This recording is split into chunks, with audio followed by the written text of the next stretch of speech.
Pinky, are you pondering what I'm pondering? I think so, Brain, but how can you have a duck dynasty if none of the people are ducks? God damn it, Pinky. Can't you get at least one fucking thing right? What? No, cut the music. Cut the music. I have put up with this bullshit for too long. Bullshit? You are the syphilis to everything I've worked so hard for, you miserable, poisonous sack of disease. But, Brain... Shut it, bitch. Ah!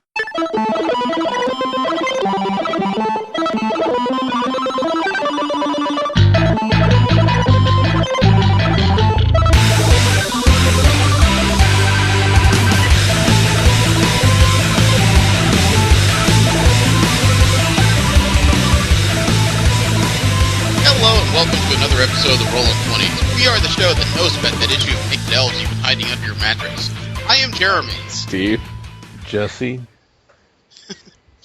Remember, you can subscribe to this show and several others in the MSP library at missionstarpodcast.com. You can like us on Facebook, follow us on Twitter at the Rolling 20s. You can subscribe to us on iTunes and on Stitcher.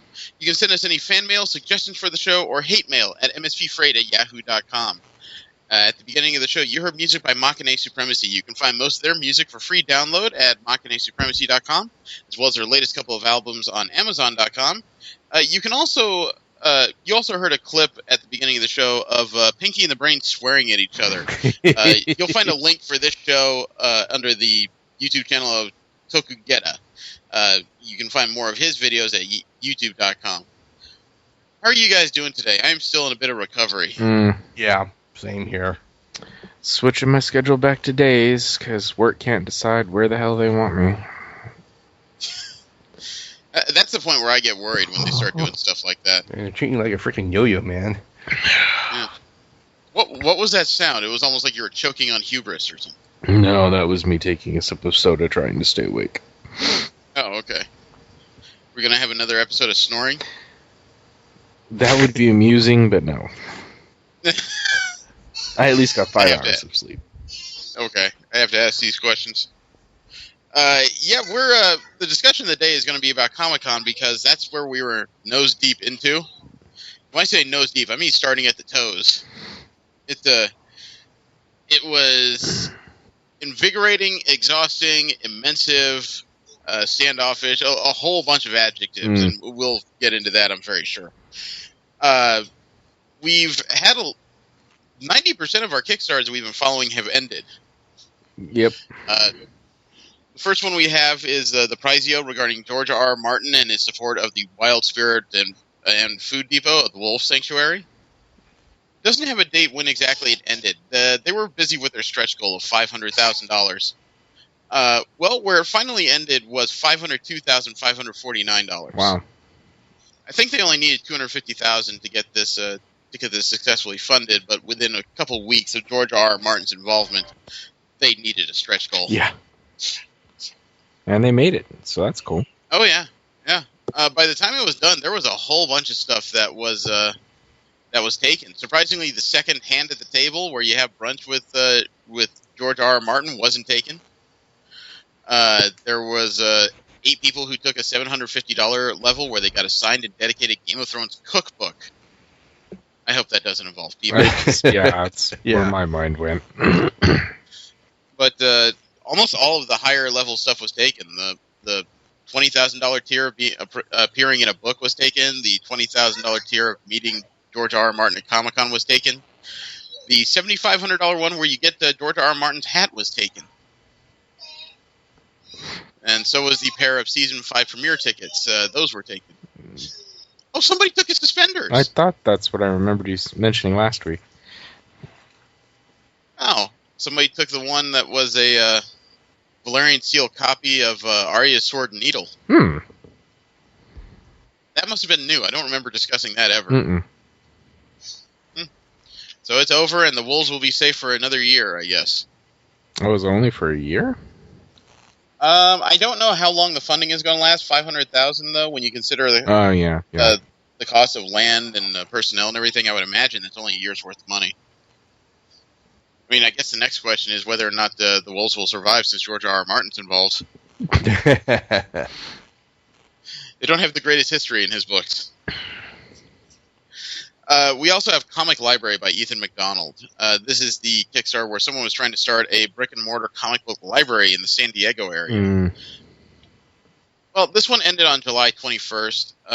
In the end, it had 5 backers. The goal was $175,000. He ended at $27. Yeah. Wasn't much of a galvanization of the fan base, and unfortunately, there just wasn't much reason for him to do it. Speaking of fan base, Steve actually showed me a Kickstarter for a hostile takeover of Harmony Gold for the Robotech property. Ribbit. Hey, hello. Morning. Hey, how's it going? I left my phone in the living room, sorry. It's okay. I kind of figured it was something like that. That, or you were just like in the midst of having coitus stared at and said, F that. I'm busy.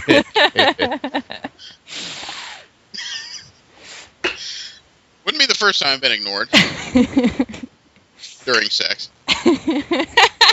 By his wife.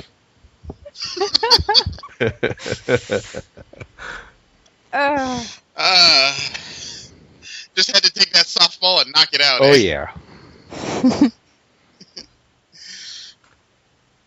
At least I didn't add the phrase with other people in the room.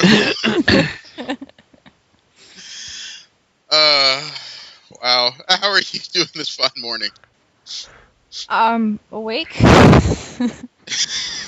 That's a start. Yeah. Says you. Awake is usually where the day ends for me. As soon as I wake up, well, this day's over. We were just discussing all the Kickstarters that have ended while we were away. All of them? A large majority of them. We were just getting into Bauer's Game Corner. Presents Gen Con Video Bonanza, if you remember this one. Somebody was putting together a low-cost video compilation for the upcoming Gen Con in 2014. Yeah. This one ended on July 20th, so it wasn't terribly long ago. It had 48 backers at the end. The goal to get this done was $400. He ended at $948. Came in just short of a new camera and tripod for this project. Well, just short means that they might be able to get that out of pocket. Oh, I don't know. I mean, that would mean they have to put in $2 whole. Oh, no. Yeah, do you think they actually make enough money for... Right, that's precious vending machine dollars. Yeah, without that $2, you'll never afford that Lamborghini. It's funny, I actually value $1 bills more than $20 bills because $20 bills don't fit in the vending machine. I just always feel like I go to Vegas because I have to use the change machine. Speaking of which, that's what I did after Comic-Con. I went to a coin laundry for the first time in years. Oh, wow. It was interesting being able to get 2 loads of laundry done within under an hour. However, it was very weird to watch the one machine I picked to do it suddenly start leaking from the bottom. Ooh. Oops. Hey, I didn't do it. Judging by the markings I saw on this thing, this has been a problem for a while, and everyone walking around was just kind of ignoring it. So I'm like, dude, really? Yeah. It's like, fine, I ain't cleaning it up. Did you not report it either? No, it turns out one of the guys staring at it was an employee, so it's like, okay. Okay. That's weird. Yeah. From my experience, wasn't that doesn't mean a whole lot. Yeah, it wasn't very welcoming. The Kickstarter we've been making fun of ended just a few hours ago. Video game store that can beat out any other by Michael Christian Gale of Oshawa, Canada. I love his profile picture on this because I just look at it and it says Pencilhead.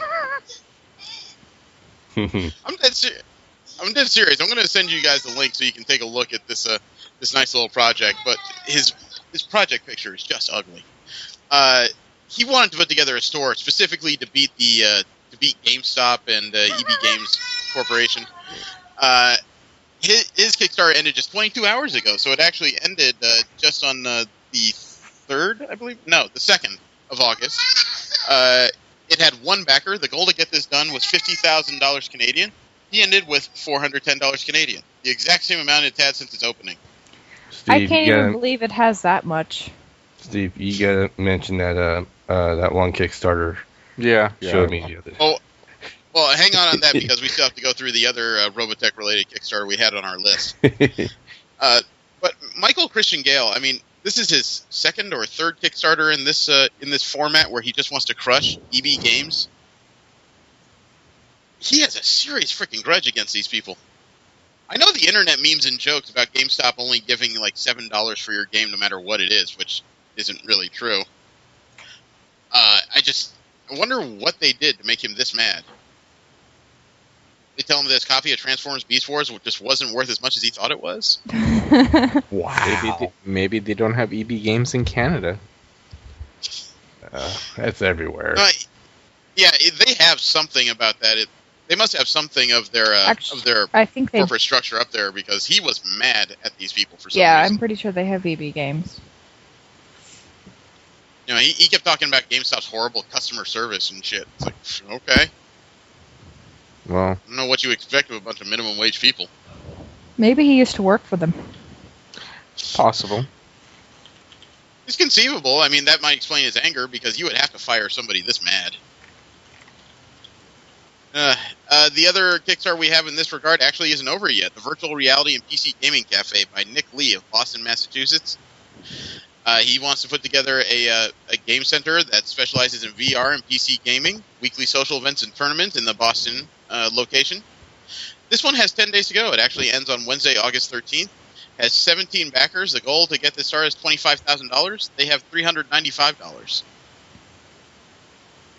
We discussed it last time we were together, but I will consider this a success if he gets more money than the video game store to beat out any other. You know, you at least have more money than vindictiveness. It's still a rough pull, though, because most VR systems just aren't out yet. A lot of them are still in the testing phase, unless you count those gigantic simulators that would take up half the room. You guys remember those, like the BattleTech simulators and stuff? Yep. Somewhat. Oh, yeah. I always wanted to go, but They're entertaining to certain degrees, but they are very dated machines.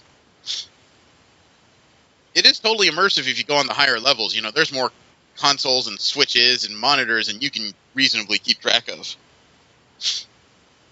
But it can be a little intimidating. At least it was to me. Oh, here's one that ended.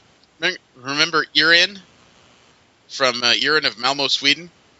Somebody was creating the world's smallest wireless earbuds. Oh, yeah. for some Yeah, reason this is one I where- thought you said urine, and I was like, wait, I don't remember a Kickstarter about that. Well, I mean, if there's one about potato salad. Which ended. Which I still am Uh, amused by. Maybe it's in the potato salad. No, this is for the world's tiniest wireless earbuds. It comes with a small charger that fits on a key ring. This one ended on July 23rd, so it ended just when we were getting to Comic-Con. It had 8,359 backers. The goal to get this started was 179,000 pounds English. Well, in the end, they only had 972,594 pounds. They have a lot of time and money on their hands now. But, you know, they're Bluetooth earbuds. They don't require any wires. They have an extra piece where they supposedly will help you fit into the inner ear, or the inner shell of the ear. I don't know if that's not the cochlea. I forget what it's called. But for the most part, I worry about these things because I kind of require the wire. My ears are pretty small, so earbuds don't fit in them terribly well. Yeah, I've had the same problem. I know, I felt you try and shove things in my head, and they still don't go in through the ears. But they hit a couple stretch goals. The first one at 700,000 pounds was they would make them waterproof, which would be really helpful for you guys who are not social drinkers. And then at 915,000 pounds, they doubled the battery capacity. Oh, and they added a battery capacity indicator to the application for these things. So congratulations to them. I mean, they blew away another project. These tech projects are turning very popular on crowdfunders. We had Arcade Comics by C.N. Evans of Philadelphia, Pennsylvania. This was the one where somebody was trying to start an a comics company dedicated to creating great material and supporting lesser-known artists. Didn't turn out terribly well, unfortunately. This one ended about 22 hours ago, so this also ended on the 2nd of August. They had 17 backers at the end. The goal to start was $5,000. They ended at $460.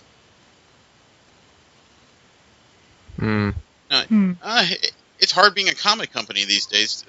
There's that shift that's occurring that's leading people away from paper and into digital comics, where there's already so much competition. Yeah. So I didn't see anything in the projects that was necessarily bad. I just didn't see anything that particularly stood out either, unfortunately. So hopefully they'll try again. Yep. We have the Kickstarter that was high in ridiculousness. Potato Salad by Zach Danger Brown of Columbus, Ohio. I wonder if he'll be able to make potato salad considering how tainted the water is in certain parts of Ohio right now. Did you hear about that? No. Mm-mm. They have an algae bloom on Lake Erie that's contaminating the water supply. Never mind, I did hear about this. Yeah. That's no good. There's people running out of water within a 50-mile radius around a particular city. I think it's Toledo. Yeah. They're not really running out of water. They're not allowed to use water from the tap or anything. So everybody's going to stores and whatnot and buying out all the cases and going to towns, over from that and buying out all their water. If somebody pumped out well water. That's the problem, is that they are running out of water. Most stores don't have any left. You're not even allowed to bathe with your tap water right now. Right. The water's not even fit for ingestion after boiling. They don't want you to use it. No, actually, boiling it makes the toxicity worse. Yeah. Wow. So there is no way to save this water until this algae bloom is taken care of. But we're getting way off track here. This guy's Kickstarter was all about making potato salad, and this ended a day ago, so on August 2nd. It ended with 6,911 backers. The goal to make potato salad was $10. Well, he has $55,492. That's a lot. It went down a little bit. Yeah, apparently, I guess some people backed out at the end there. Yeah, probably. I'm sure there was a lot of people that just said, "Oh yeah, I'm going to give this guy a lot of money." Oh wait, it's actually happening. I need to back out. Yeah, this guy has a ton of cash, and now he has to throw a potato salad party according to his stretch goals. And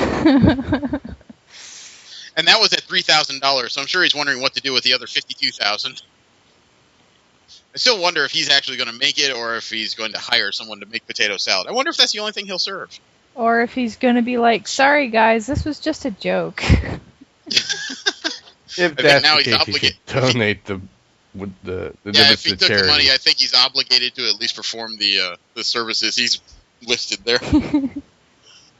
So otherwise, the only other thing you can do is return the money and just go, "You know what? I'm not doing this shit." We also have the Kickstarter for the Robotech Academy. This Kickstarter was canceled a day ago. Mm-hmm. Why did they cancel it?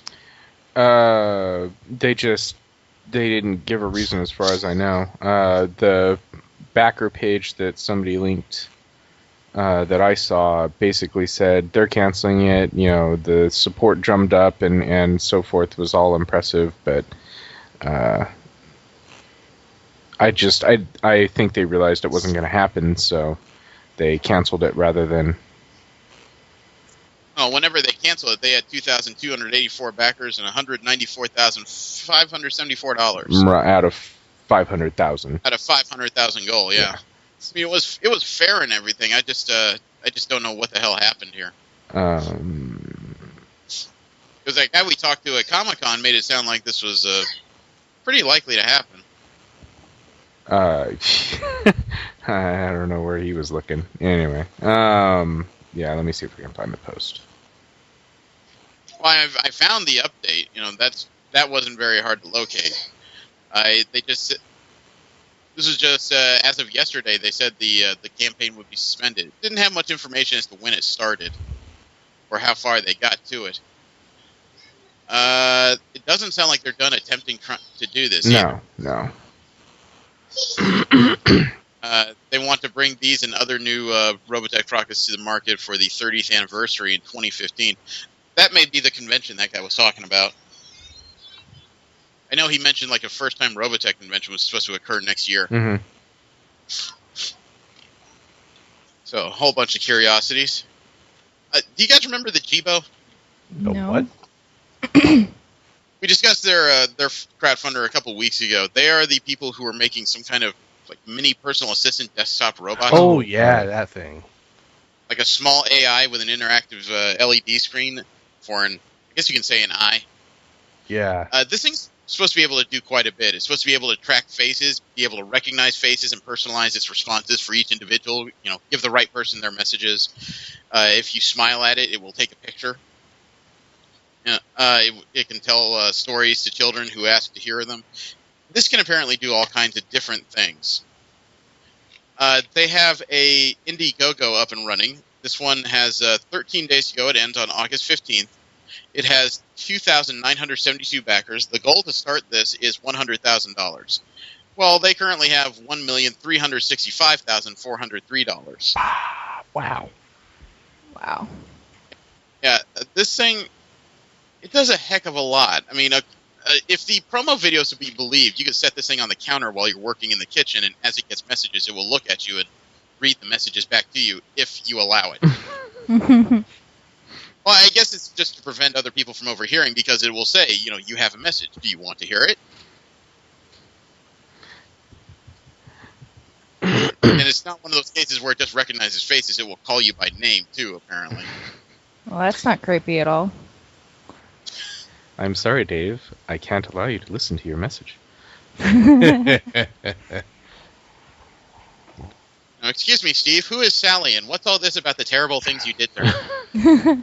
I don't know. I'd like to know, too. Well, like I said, I've seen the video. It's impressive if it can do the applications it purports to do. You know, you can never tell if the thing you're looking at in the videos is an actual prototype or just impressive CG. If it works, it can really change the nature of how we use a lot of different types of technology. I will say that for sure.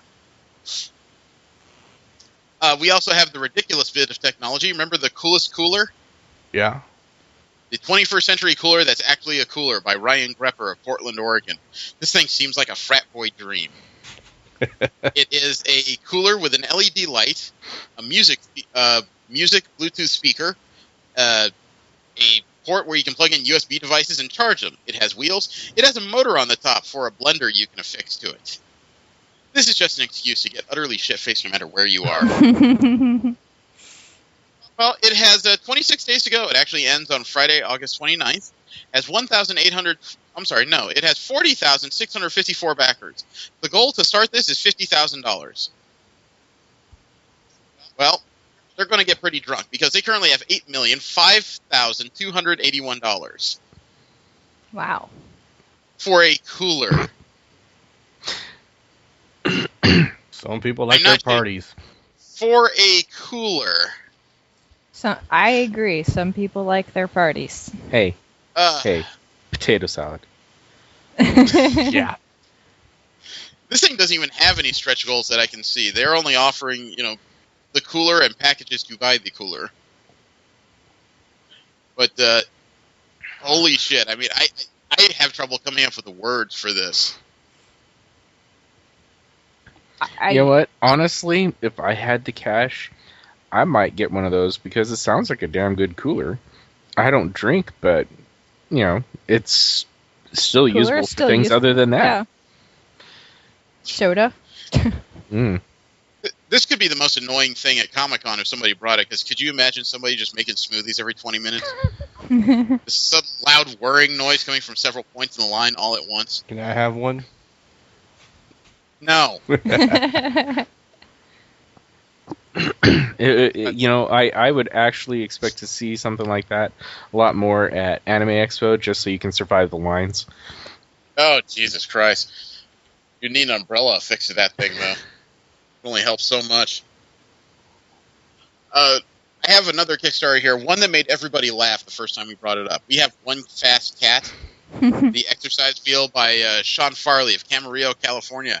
He's designed a cat treadmill. Yeah, I totally didn't believe it, but yeah, I watched the video. That was interesting. It It is a large rubberized wheel that's sitting on some casters that look like roller skate wheels, really. But you can apparently train your cat to get on this thing. It has 4 days to go. It ends on August 7th. Has 1,402 backers. The goal for this is $10,000. He has $268,344. Wow. There's a lot of people with bored cats out there. I still enjoy the video he added to the Kickstarter because the cat, the way it's running up there, just says, "I can make it, I can make it, I can make it, fuck, fuck, fuck, fuck, fuck, I can make it, I can make it, I can make it." I think that's isn't that a Bengal cat or whatever the heck they're called? I know colors. I don't know breeds. Yes, you're right. It's Bengal. Yeah, that's what I thought. I'm sitting there looking at that going, well, if you can afford the cat, you can afford the damn treadmill. Yeah, Those things ain't cheap. I'm never quite certain if hamsters and other animals are having fun on such things or think there's an end to it. I always wonder when I see animals jump on a treadmill because half the time they do it, you're in the room. So I wonder if they just think, watch this. They'll stare at this. Watch. See, I run up this thing and they just look. Isn't that pathetic? Well, no, I always kind of wondered if they jump on the thing and they're like, oh shit, I can't stop. I can't stop. Yeah, it is funny to watch. I've never seen a cat stop, but it's funny to watch like a hamster or a mouse try to stop on a wheel. Actually, I did see one thing that kind of amazed me at Petco. Have you ever seen those umbrella-type treadmills? The ones that are just like large discs No. instead of large circles. They're kind of this new thing. They take up more space, but it's a disc kind of at let's say, 20-degree angle. Oh. So that it spins in a circle instead of the round way. Mm. But I saw this mouse running on it, and every once in a while he would just latch onto its claws and stop, and then he would spin like crazy. Obviously, he got like back to the spinning. Yeah, when he got back to the low point, he would suddenly start running, ramp this thing up, and then he'd lock claws again. So in other words, this little bastard is like that 3-year-old you have in the park that just goes, Pretty much. no, it's not fast enough. Come on. Yeah. It was one of those cases where I'm staring at it, and I think the lady next to me actually heard me go, drugs are bad.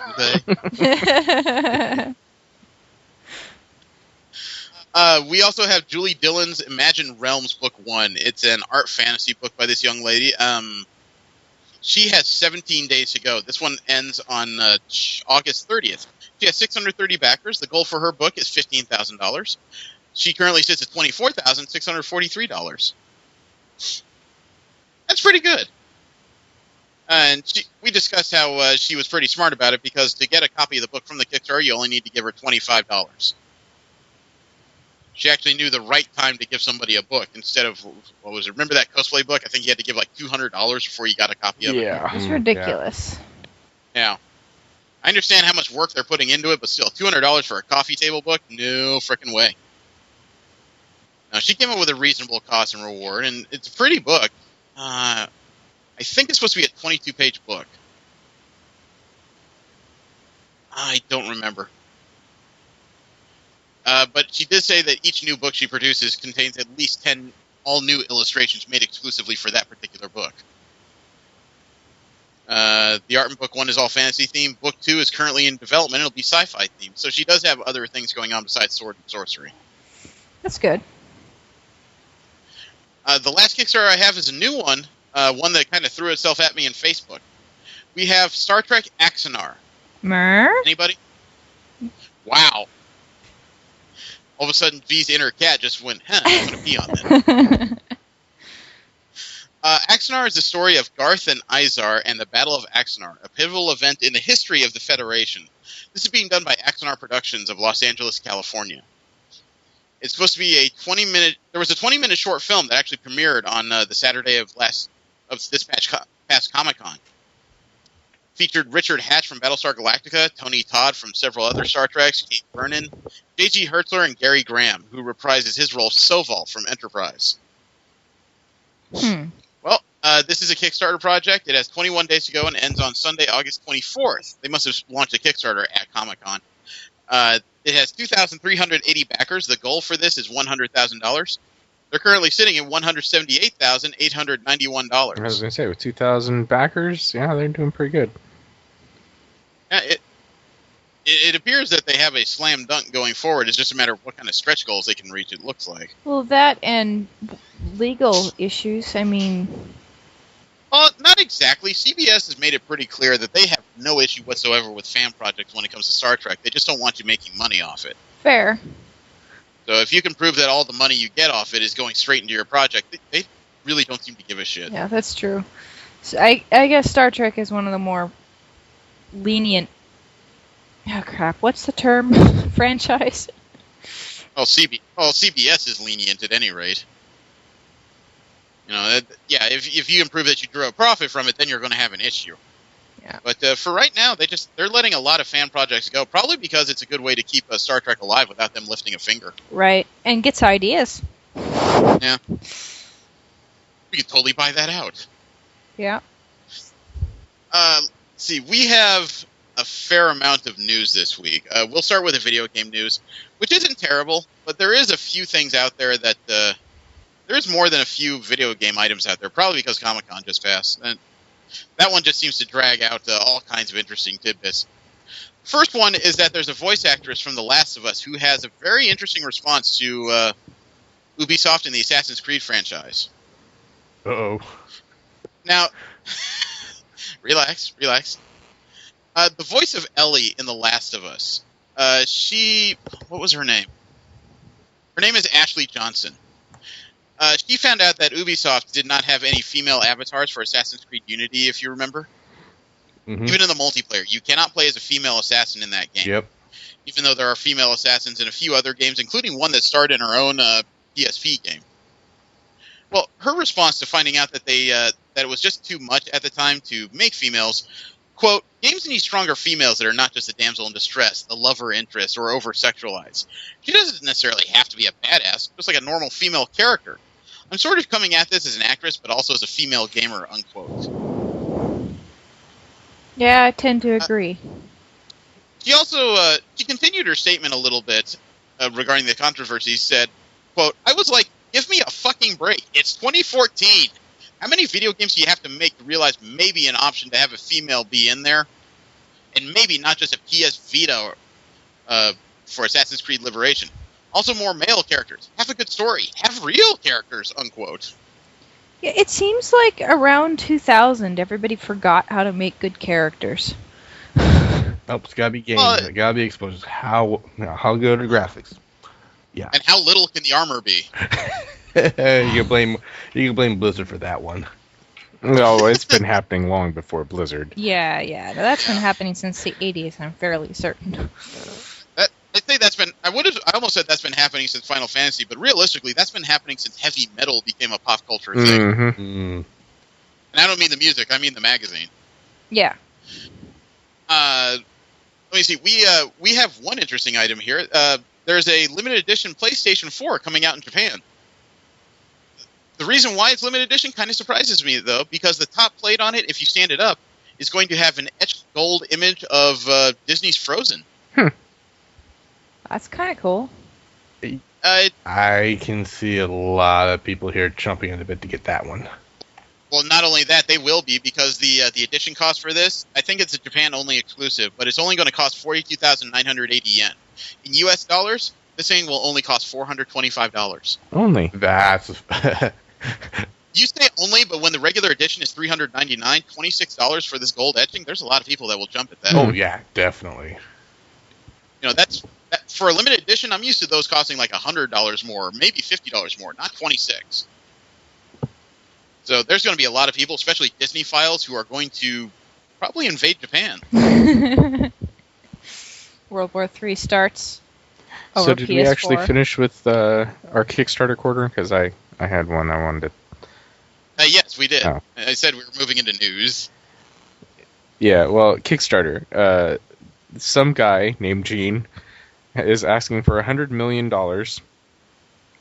He has 28 days to go and 29 backers, $13,699 pledged so far to buy out Harmony Gold's rights to Robotech. For $100 million. Mm-hmm.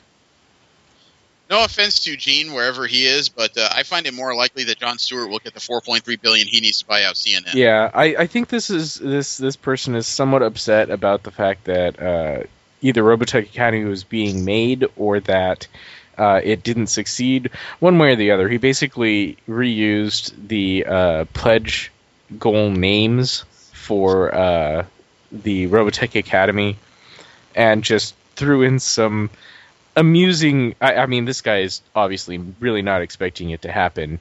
The $2 or more pledge, basically says, do you work for Harmony Gold? Are you pissed off that you cannot seem to get enough funding through Kickstarter to make anything of Robotech? Well, here's your chance to finally make it happen. And kind of goes from there. Oh, geez. I mean, I would almost take it seriously, except for the fact that if Harmony Gold hasn't sold their interest by now, they never will. Yeah. And I can't even see them selling it for $100 million. Yeah. I mean, there's a reason why all the toys are released under the Macross label, not Robotech. But yeah, it exists. I was amused by it. Well, during Comic-Con weekend, we actually had the chance to play test Destiny for the Xbox One. Mm-hmm. There's a little information about the different classes here that I found in an article. It came out just before the Xbox version of the playtest, I should say. I know the one for the PlayStation was running well before that. It says the Hunter is designed for long range and stealth combat. They have mild health regeneration capabilities and excel at tactical mobility during combat. So a Ranger Rogue type character. Does everything for you have to move into D&D terms? Yes. Holy fuck, you people. It's just better that way. The Warlock is magic-based. It focuses on traps, buffs, and group attacks. Players who prefer the role of the Mage-type class will probably prefer the Warlock. See? There you go. Or Cleric. It heals. And the Titan class. Slow, cumbersome, strong, built to absorb damage. The Titan class is a stereotypical tank of the three. If you enjoy dishing out damage as much as you enjoy taking it, the Titan class is right up your alley. Take it. The more I take it. I'm listening to that. Yeah, I'm thinking, do I want the Titan up my alley? So those are, I mean, there's obviously a lot more words in there to be read, but I just thought I'd make that pretty basic. Mm-hmm. Xbox has an update coming, which actually makes me kind of happy. What they're doing is several things. Number one, you can actually buy DLC for a game while you're playing it now. You can actually get an update while you're in-game. The Xbox has interesting snap menus and everything, so it can allow you to do a couple things and multitask at once. But the bigger thing that I was actually pretty excited about was that they're adding a firmware update so that the Xbox One will be able to play 3D Blu-rays. Interesting. Yeah, I know. read something about that. I know Sony made a huge announcement saying this is why the PlayStation is going to be better on your Xbox, but the Xbox came out with a small announcement about almost about a week ahead of PlayStation's announcement, just quietly saying, we'll play 3D stuff. I look forward to that. I have several Blu-rays, and this means that I won't have to buy an extra player just to watch them now. Also, EA is starting a new service. Did you hear about the subscription service they're starting? No. For $5 a month, you'll be able to play all of the EA's best games via subscription service. What do they define as their best games? That's going to be kind of subjective, but some of the examples that they had would be like FIFA 14, Madden NFL 25, Peggy 2, Battlefield 4. This is also a company, though, that they currently own the Tomb Raider franchise and Mirror's Edge and a lot of different things. Right, and Dragon Age and SimCity and... Yeah, they're Mass calling Effect. it EA Vault.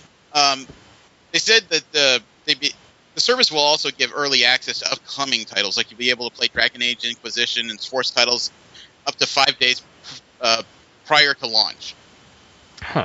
No. You'll also be able to save 10% when buying EA games through the Xbox One game store. So it offers a couple different things. EA is not exactly the company I follow with any great seriousness. But, well, no, I say that because they come up with interesting games every now and again that I'm very interested in. It's just not one of those things where I say I consistently buy their games. I don't like having to buy things through Origin because I pretty much buy everything through... Well, what am I saying? I buy everything through either Steam or GOG.com, so... Well, Sony has said that they're not going to do it because they don't consider it a good value. I I have no idea how they have the right to consider what is a good value for consumers. They should just let them choose, I would think. So, it's an interesting idea, and it's probably one that's going to take hold with a lot of game companies, I would think. It's a good way to get your money without them having to do really much of anything at all. Yeah. I like the stereo, yeah. However, not everything is coming up rosy for Xbox. They have a service alert going on. According to the post in the official Xbox Live service status page, there's affected services on both of their current gaming platforms, and they're kind of extensive. Assessing all game features, capturing game videos, joining Xbox Live members in on-live games, managing friend lists, and posting game performance or viewing performance of other Xbox Live members is currently under a service alert. They're having trouble with it. There's also an issue affecting the 360 right now where the console is getting stuck on a black screen while attempting to launch games.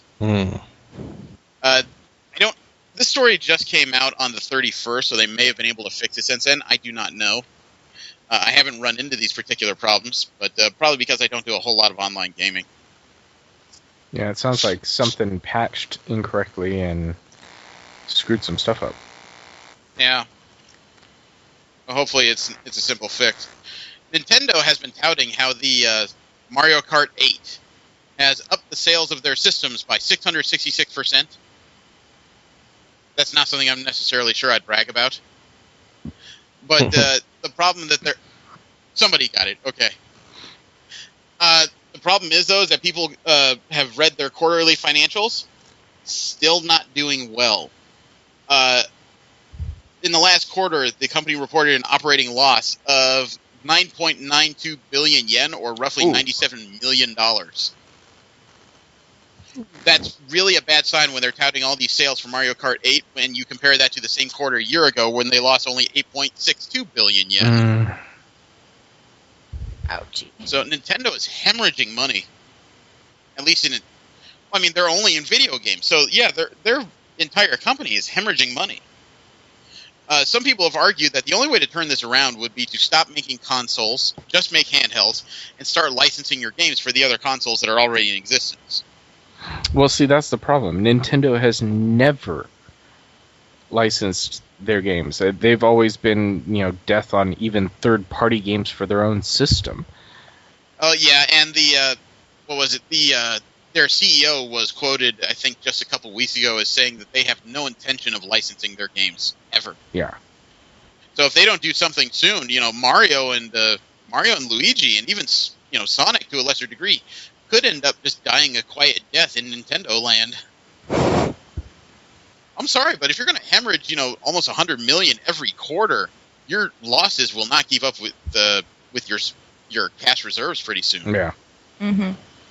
So this is a serious problem that they've got to either reverse or they got to learn when to pull the ripcord and get the hell out. Some people are saying that because 2014 is when they're debuting these amiibo figures, things will turn around. But a lot of analysts are not really optimistic about near-term earning power of these things, let alone long-term. Well, not to mention, it's going to take more than just one thing to keep you from, that's a lot of money. Well, if it is one thing, it's got to be as big as Pokemon. Oh, God, no. This couldn't be as big as Pokemon. There's one guy, Michael Pachter, who's considered to be pretty knowledgeable when it comes to video game finance. And he said that amiibo figures should appeal to Wii U owners, but he doesn't say anything about trying to about how well these things will entice new buyers, which is what they're seriously lacking right now. The casual gaming crowd has moved on to mobile games. The hardcores, they'll always consider themselves hardcores no matter what you say. I have a funny story here that almost ended up in our What the Fuck corner.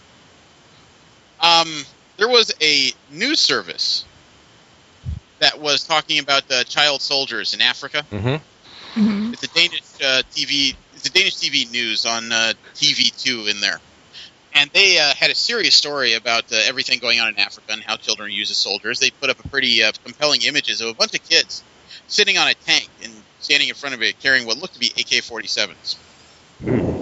The thing is, though, some eagle-eyed gamers noted that particular image came out of Metal Gear Solid 5, The Phantom Pain. Oh. Arguably, it was probably on purpose just because of the imagery. You know, a lot of people would say you can't be stupid enough to watch that video and not know it's a video game. So they may have did it on purpose. But at the same time, that's one of those things where if you're a video gamer, you're staring at that just going, wow, it's horrible to hear. Wait, what the fuck? I played that.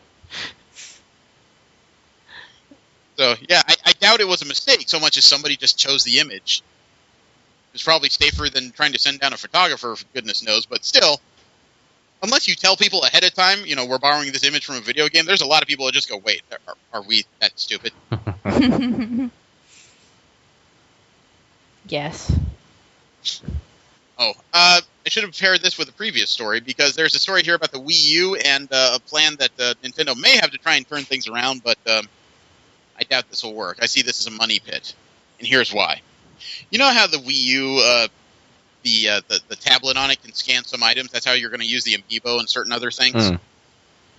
Well, what Nintendo has introduced are prepaid cards that you can scan on the gamepad to move money into your Nintendo account. That's niche. Yeah. Starting this past the Tuesday prior to Comic-Con, Japanese Wii U owners will be able to pay for eShop titles with a simple card swipe onto the gamepad. Or tap, technically. Yeah, that's gonna work. You can put as little as $10 on these things to send them right into your account. If you can... What's more convenient? Going out to a store and buying a prepayable card, or sitting there and actually using the cursor to type in your information and make a purchase in-game? Latter. The latter, yeah. So I don't freaking understand, frankly.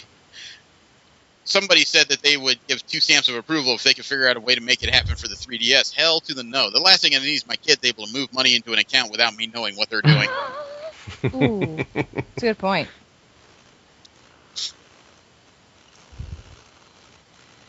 Let me see. We have Square Enix. Remember we talked about a fan translation for Final Fantasy Type 0? No. It was getting some motion. They were a long ways along.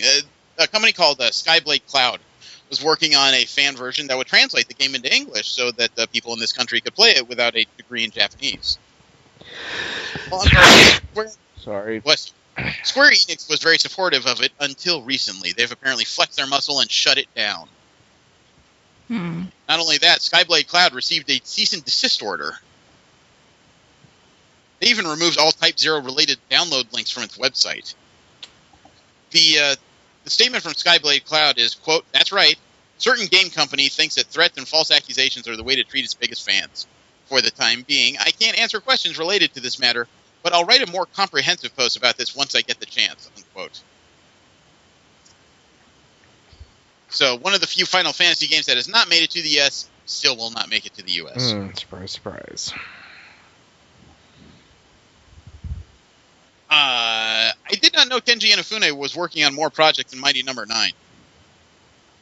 He also has a game out called Azure Striker Gunvolt. Oh yeah, I saw that one. Yeah.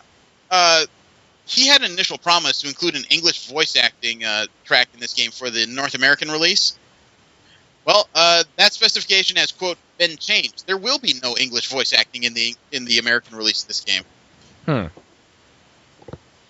Actually, the cutscene versions will have no voice acting in them whatsoever, but a few Japanese samples will remain in play during game.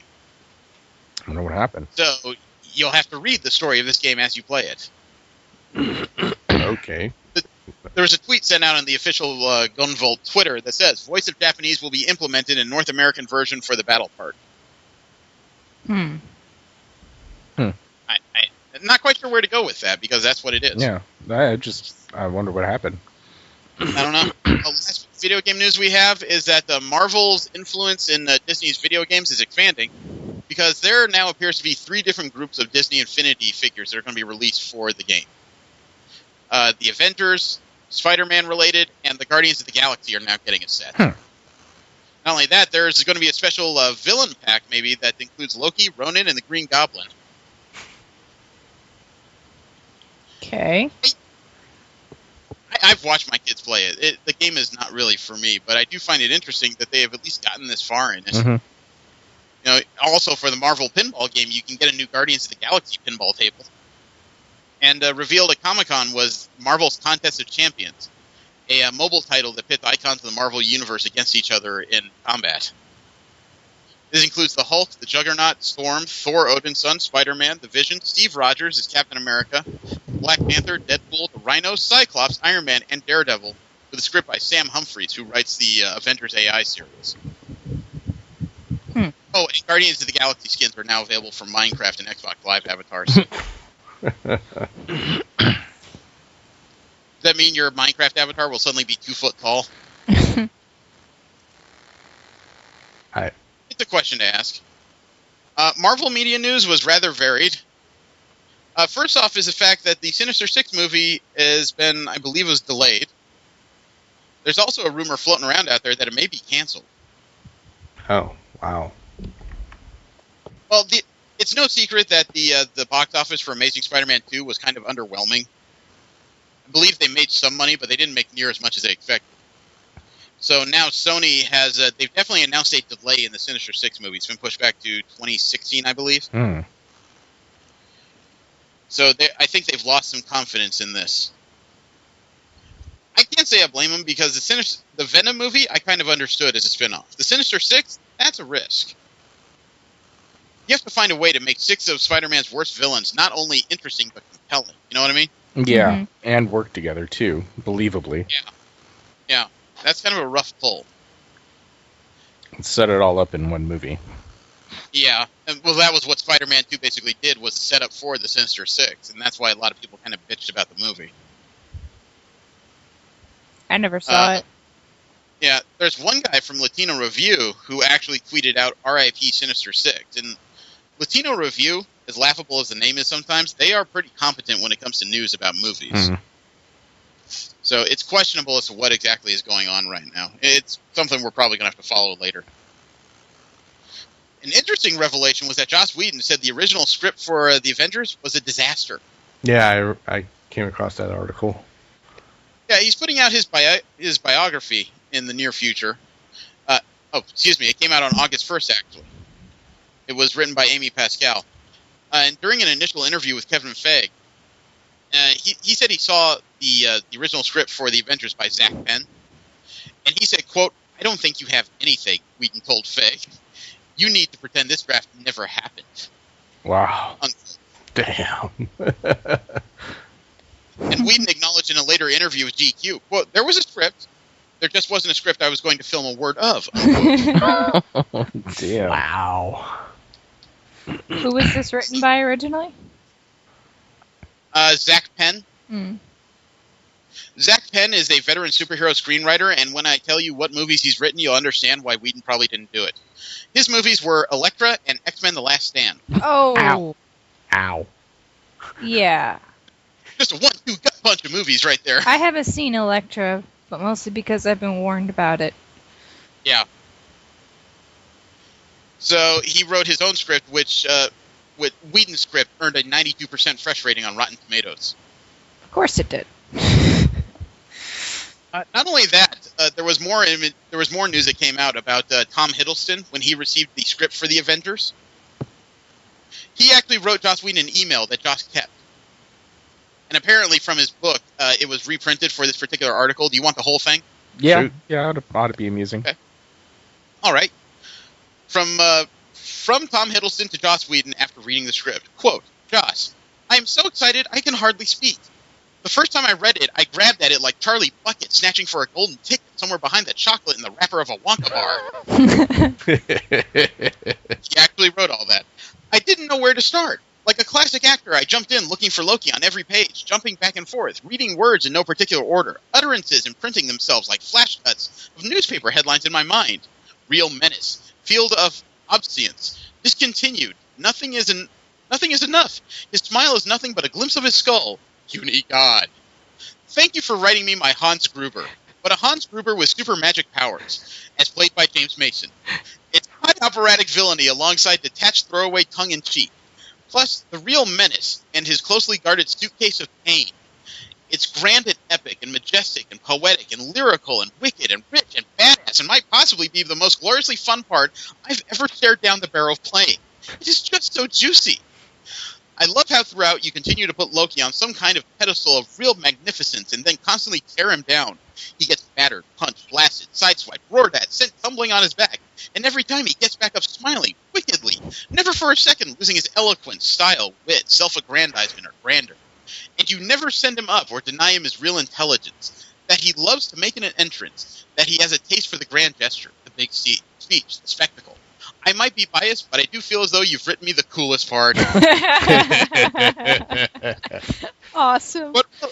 But really, I'm just sending you a transatlantic shout-out and fist bump, things that traditionally British actors probably don't do. It's epic, unquote. I like that.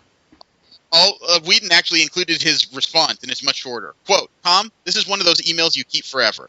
Thanks so much. It's more articulate and possibly longer than the script. I couldn't be more pleased at your reaction, but I'll also tell you I'm still working on it. Thank you again. I'm glad you're pleased. Absurd fun to ensue. Best, including uncharacteristic fist bump, Joss.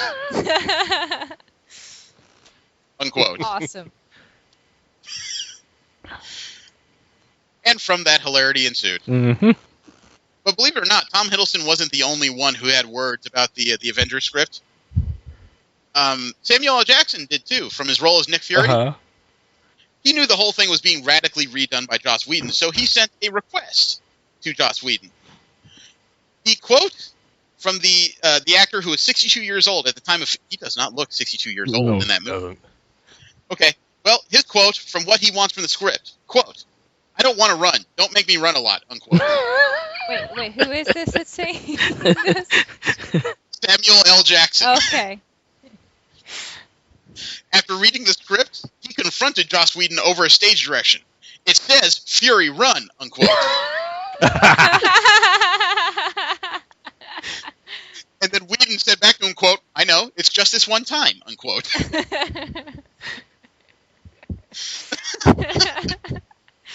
I love it. He did run once early in the film. That was it. It's not like it's the first time Jackson's made requests of scripts. Remember the purple lightsaber? Mm-hmm. Yes. The one that never existed prior to that? Yep. You guys remember why he did that? No. So he could pick lint off of his costume. Yeah. He thought the purple light would make it easier to find lint on his costume between scenes. Did it? Yes. Other than that, it just looked awesome. He wasn't into this whole yellow, green, blue, or this, yellow, green, blue shit they were offering. He was very serious about that purple. James Gunn. I'm gonna have to tell my brother that his favorite color is purple. James Gunn is the guy that's behind the camera on the movie that's arguably the sleeper hit of the summer, the Guardians of the Galaxy. Mm-hmm. Mm-hmm. Well, I couldn't say sleeper because the hype on that movie was just immense. Yeah, we walked into the theaters going, God, I hope this doesn't flop.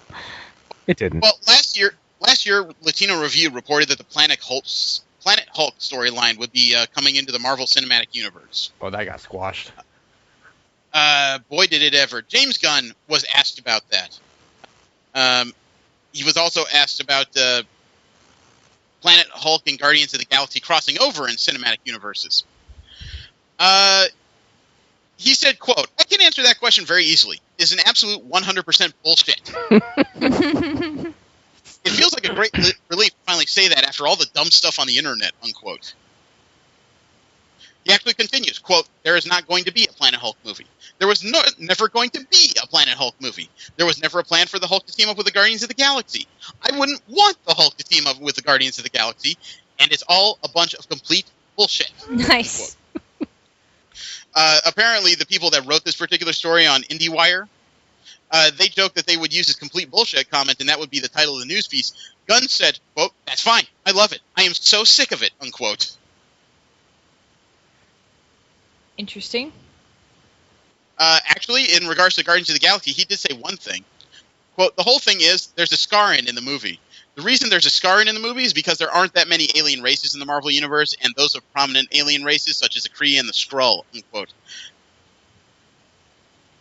There you go. So there's somebody from the planet Scar there, but that doesn't mean there's going to be Planet Hulk anywhere. There's still the possibility, considering what we've read about the supposed spoilers of Avengers 2 about what happens to the Hulk. Or he could just come back gray and mad. Or the broadsword. Yeah. But before Guardians of the Galaxy even came out, it was announced at Comic-Con that James Gunn, he's directing Guardians of the Galaxy 2. Right. That's a little premature. Not really. According to the box office, no, it's not. It was the right time to lock him up for another job. Especially if they didn't sign him to a multi-deal. Because the movie has the hype and it has the backup. I mean, right now, as of just the Friday numbers, the movie already made about $50 million, I believe. That's not counting the Saturday and Sunday tickets. Oh, that is so awesome. I need to go see it. So that means the movie is well on its way to $100 million open. Nobody expected. Actually, I was referring to the link you sent me, but no, that's also awesome. You see, James Gunn also said that he also teased that now is pretty much the time for Marvel to move forward with a female superhero movie. Squirrel Girl? Sea Lynx. Actually, I was wrong. It was Nicole Perlman who wrote the Guardians of the Galaxy, the writer of the movie. She said, quote, "I can't tell you what other titles that they were offering up on the table, but I can tell you that one of them was a little bit more appropriate for me, just based on gender. I think they were a little taken aback when I chose Guardians, because there were ones that would make a lot more sense if you were a romantic comedy writer or something like that," unquote. So Marvel has other ideas they apparently have not talked about, at least with the public.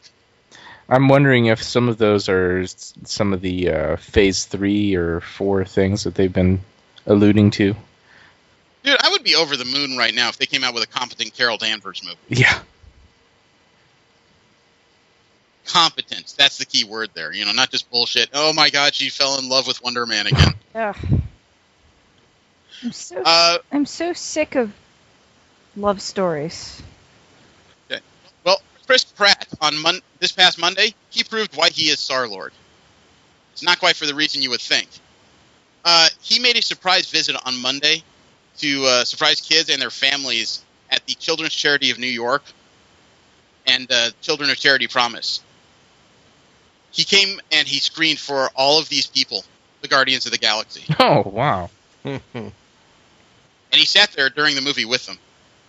He actually gave them all a pretty inspiring speech, too. He said, quote, "In life, it's okay to be yourself. It's okay to be exactly who you are." He told the kids about courage and being scared but still doing the right thing. And he said, quote, "If you stick to your path and you believe in yourself, you can grow up to be your own Star-Lord," unquote. Aww. Nice. It's adorable. Also, during a Q&A after the movie, Pratt revealed that Rocket is his favorite character in the movie. I thought except for Star-Lord. I thought Rocket would be my favorite, but I think Groot stole it from me. Yep. Well, he said that, quote, "the core group of executives are a really wonderful company to work for. It's not like they have the baggage of all these projects that they haven't worked. Everything they've done has worked. It's a really positive environment, and it's kind of the best studio to work for," unquote. Okay. There you go. Yeah. The net already has images of what James Brolin looked like in the Thanos makeup. He looked huge. Huge? Well, huge is the word I would give to it. I mean, he is brawny, large, Mm-hmm. barrel-chested. I sent you a link. I mean, the picture is just, he looks immense. The armor's a pretty good likeness for the comic books, too. Yeah, I was rather impressed with him. Although I must admit, looking at this picture, I'm still looking at his right hand, trying to find the gauntlet. Yeah. But he looked physically imposing, which is pretty good for an actor who's not he's well built, but he's still a pretty lanky person. He's not very wide in general. Yeah, Jesse and I were actually talking about it after the movie. We can only think of 4 of the gems that they've revealed so far. So Well, like they said, the plan currently, according to Kevin Feige, is that the third movie of the Avengers is the Infinity Gauntlet. right. So and they've already confirmed that before that is Doctor Strange. So how much you want to bet Doctor Strange probably deals with the reality gem? Wouldn't that seem very likely? Yeah. And then after that is the Mind Gem, which I know that Marvel's probably pissed we could really use Xavier right here. Well, I thought the Mind Gem was the blue one, or was that Soul? No, that was. Oh no, that was you're right. That was the blue one. Yeah. So, oh no, the only one missing is they show Power. The orange one, Reality, is missing. It's the green one that hasn't been seen. Soul. Yeah. Yeah. Oh, well, that would also be Doctor Strange. Either one of those, really.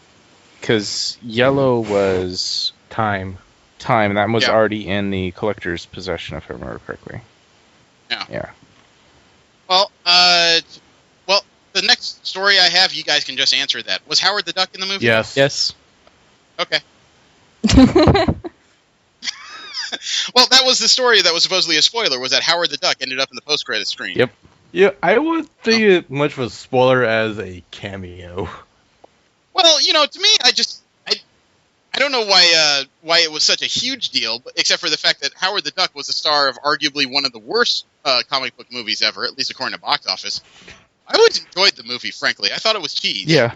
I always thought it was enjoyable, just stupid cheese. Tim Robbins trying to act against this poor dwarf in a duck costume. I'd almost say if you're going to have a sequel, you should have Rocket Raccoon, Cosmo, and Howard the Duck sharing drinks somewhere. That would be an ugly stare down. The munitions-carrying raccoon, the kung fu duck, and the telepathic dog. Oh my. Well, we did see Cosmo. I don't think he was a telepathic dog at the time. Might be surprised. Still can't believe it. God, I hate it when ads are just in the middle of shit. Oh yeah. But James Gunn said regarding the Guardians of the Galaxy sequel, quote, "I know a lot of where I want to go. I have a lot of ideas for stories and characters that are going to appear. And there are documents written up that some people have about Peter Quill's father and his relationship. A lot of stuff about Yondu and a lot of stuff about Drax nobody knows. There are a lot of things that are a part of the overall schematic that already exists, not to mention a lot of stuff about all the cultures. There's a lot of stuff about Xandarian and Kree culture that I've written down or have in my head, as well as Kylorians and Ravagers," unquote. Oh, shit. He also said, quote, "I think Yondu is a very important character, a really important character in this universe. And I think Nebula is really important, too. So I think we'll see more of both of these characters." Question for the director. Does that mean Kieran Gillen has to shave her head again? Oh, come on, V. I'm not saying that to be painful. I'm saying that because I hope she can actually save some of her locks. I know. I'm just... Poor Karen. I mean, her hair, it's only been like a year and a half, so she probably have a pixie cut at best. Maybe if she has to shave again, it'll appear as a part of a pixie costume in a new Disney film or something. Depends on how fast her hair grows. That's the sad part, is that may drive me to watch Episode 7 of the Star Wars films. Not because I'm a fan, but I just want to see where Kieran Gillen's hair ended up. She was eerily sexy. I can picture that. I thought Ilea from the first Star Trek movie was really sexy. Well, there was another quote James Gunn had, because somebody from the Hollywood Reporter decided to ask him if the Guardians of the Galaxy could ever meet the Avengers. He said, quote, "We talked about all sorts of possibilities for a crossover, and I kind of know what the basic plan is. That could or could not include a couple of Avengers and a couple of Guardians meeting up, or all of the Avengers and all of the Guardians. But we do inhabit the same universe, and they're pretty big personalities that are likely to, at some point or another, run into each other," unquote. Chris Pratt is a little less convinced. He says, quote, "You'd have to go from 5 characters and you'd have to add another 5 characters. That would be 10 characters. That can be very difficult," unquote. You know what? He has a point. Yeah. That's why I'm not arguing that fact. That's why I'm, I could see a cameo. Yeah. Well, how about the news that S.H.I.E.L.D. is expanding their roster? You guys hear that the famous TV actress has joined the cast of Agents of S.H.I.E.L.D. in an unknown role? Which Who? actress? Lucy Lawless. Oh, yes, I did hear. And they actually did list her character's name in the article I saw. I love her. Really? Because the article I saw said that she was unnamed, but the producers of S.H.I.E.L.D. have been looking to fill the recurring role of something named Mary Maloney. Yeah, supposedly she's going to be a veteran S.H.I.E.L.D. agent. Well, that could mean one of several things, actually, because that's one of the things that came out at Comic-Con was they added 3 new actors, and via video from the guy from Patton Oswalt, who's playing the Koenigs, he actually said that veteran S.H.I.E.L.D. agent Bobby Morse was going to be seen in the series. Who? Bobby Morse is Marvel C-lister known as the Mockingbird. Yeah, no. Yeah, she is going to be on there, but that's not going to be Lucy Lawless. They still haven't added all the actors thereafter. Yeah, I finally remember where I read that. That was in EW. So I don't know. We may want to edit this out because I might get in trouble. Well, speaking of Entertainment Weekly, they had the first poster for the Ant-Man movie. Yeah, it looks very classic.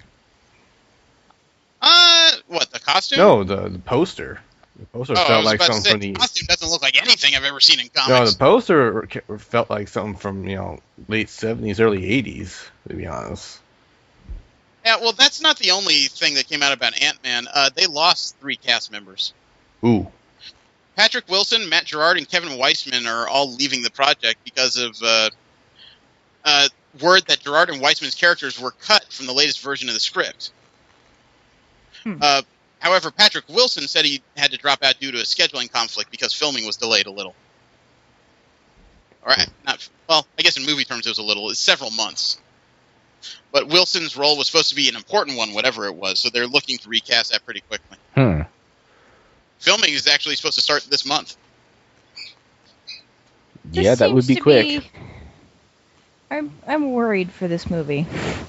Yeah. There's definitely a lot of confusion about it. Well, there's also reports that Joaquin Phoenix is maybe in early talks to be Stephen Strange. Okay.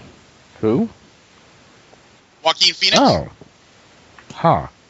He's apparently in early talks to be Doctor Strange for the Marvel movie. Interesting. That's not one I would have picked. Well, yeah, I know nothing about... Well, I know hardly anything about Joaquin Phoenix and not much about Doctor Strange, so... Yeah. Well, also, Frank Miller's Daredevil may be the inspiration for the upcoming Netflix series. Frank Miller has a habit of dragging characters to some of their darkest places ever. All I know is I don't want him to direct again. I don't like Frank Miller's directing movies. I think they're pretty bad. Which ones did he direct? I'm drawing I think he directed The Spirit. I haven't even heard of that. Sin City? That was a comic book Or did he write that? I think he wrote that. I think that was directed by that hack Snyder. I will look it up. No, he did direct Sin City. I like the direction of Sin City. Oh, okay. I wasn't a fan of it. I'm not a big fan of pulp, so... I liked it a lot, but I can see why you wouldn't. Yeah. So did you guys see the test footage that's been making the rounds everywhere? The CG test footage of a Deadpool movie? Yeah. I've seen I articles. wasn't sure if it was legit or not, so I didn't bother. It is apparently legit because Fox has made several moves to try and find all the copies of it and tear it down. Huh. And Fox, as we know, owns the X-Men leg of the Marvel Universe when it comes to cinematics. You guys want it? Sure. Now, I found out it is all CG. It's under 2 minutes long. It's unique. Well, that's a good word to use to describe Deadpool. Well, him sitting down on a bridge drawing in crayon. This is Ryan Reynolds. This is Ryan Reynolds' voice. He did tape it apparently as part of the test footage to see if they can do it. Oh, hello there. I bet you're wondering why the red suit. Well, that's so bad guys can't see me bleed. I did get kind of curious when I noticed that the bad guys in the movie were expressionless. Let's hope these guys are very. Does not sound like Ryan Reynolds. It's him. Sounds like him to me, anyway. Oh. I guess I haven't seen him in a lot of things. Hola! Me llamo Vecina de la Muerta. There's no easy way to say this. I'm pregnant, Trevor.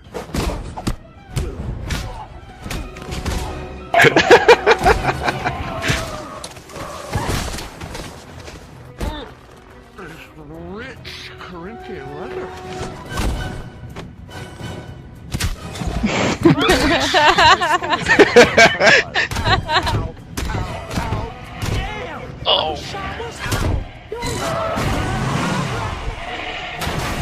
All right, who the hell is that guy? I don't know.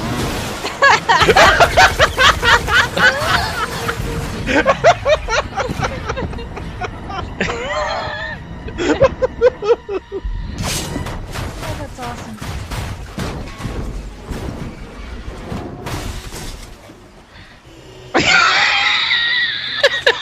Rhymes with a Z. That's not right. Okay, so that's not a cure, but more like a topical ointment that reduces swelling and itch. Hi, Tom. Oh, it's kind of surprising considering that footage I haven't tried yet. Fuck me. You know, I don't know what to say beyond that. Oh, whoever made that little clip knows what the fuck he's doing. Well, you hope so, but there's no guarantee of that. I know. You know, besides which, this footage still has not come forward. So, I wonder what the holdup is. It can't be rights. They own the rights. So, there's something else that's stopping Fox from making this movie. Well, it's definitely not going to be rated PG-13. It's Oh, going yeah. to have to be R. That might be what's holding it up, in all honesty. That's true. We have DC Media News. Wait. What? Squirrel Girl has been trademarked. What? Yeah. Huh? Or something. Okay, I sent the link. Yeah. Oh, you sent the link. Oh, I Yes. thought that was Jeremy that sent the link. Okay.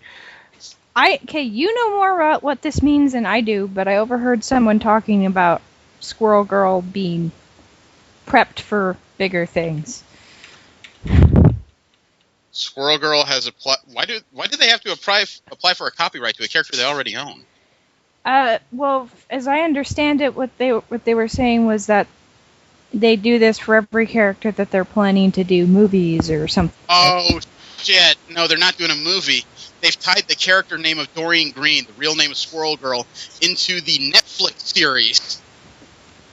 She's going to appear somewhere in the Defenders. Yeah. Oh, well, and then they're also saying that there are some rumors that she may be making an appearance in Agents of S.H.I.E.L.D. Well, that would be a good way to set up the Netflix series. I think the first one's supposed to come out early next year, which is Daredevil. Well, that'd be cool. What do you think? Is she going to have Monkey Joe or Tippy Toe with her? I don't know. That's This poor Monkey Joe died early on. I don't know. Although this is an interesting character because all she has is the powers of a squirrel and the ability to talk to squirrels. Yet this is a character who's notorious in comics because she has single-handedly defeated Thanos and Doctor Doom at different times. Yeah. Which is why they were Which is also damn near saying, leading to impossible. speculation that an appearance in future Avengers outings may not be out of the question. I've heard of Shows her, up of just course, in time but- for Avengers 3, Take on Thanos. Well, yeah, she became kind of notorious, not in her first appearance. She first appeared in Iron Man, believe it or not, way back in, I want to say, the 70s or 80s, because Marvel was trying to show that there are more random characters that pop up in the universe. She wasn't supposed to have an overall purpose. Then she reappeared in the Great Lakes Avengers, and suddenly gained a lot of notoriety as this cult character. I think the line that kind of sold it was one of their characters, Dorman. He was trying to offer him banana nuts from a pouch on her belt, and he just said, "Look, dude, she has nut sacks."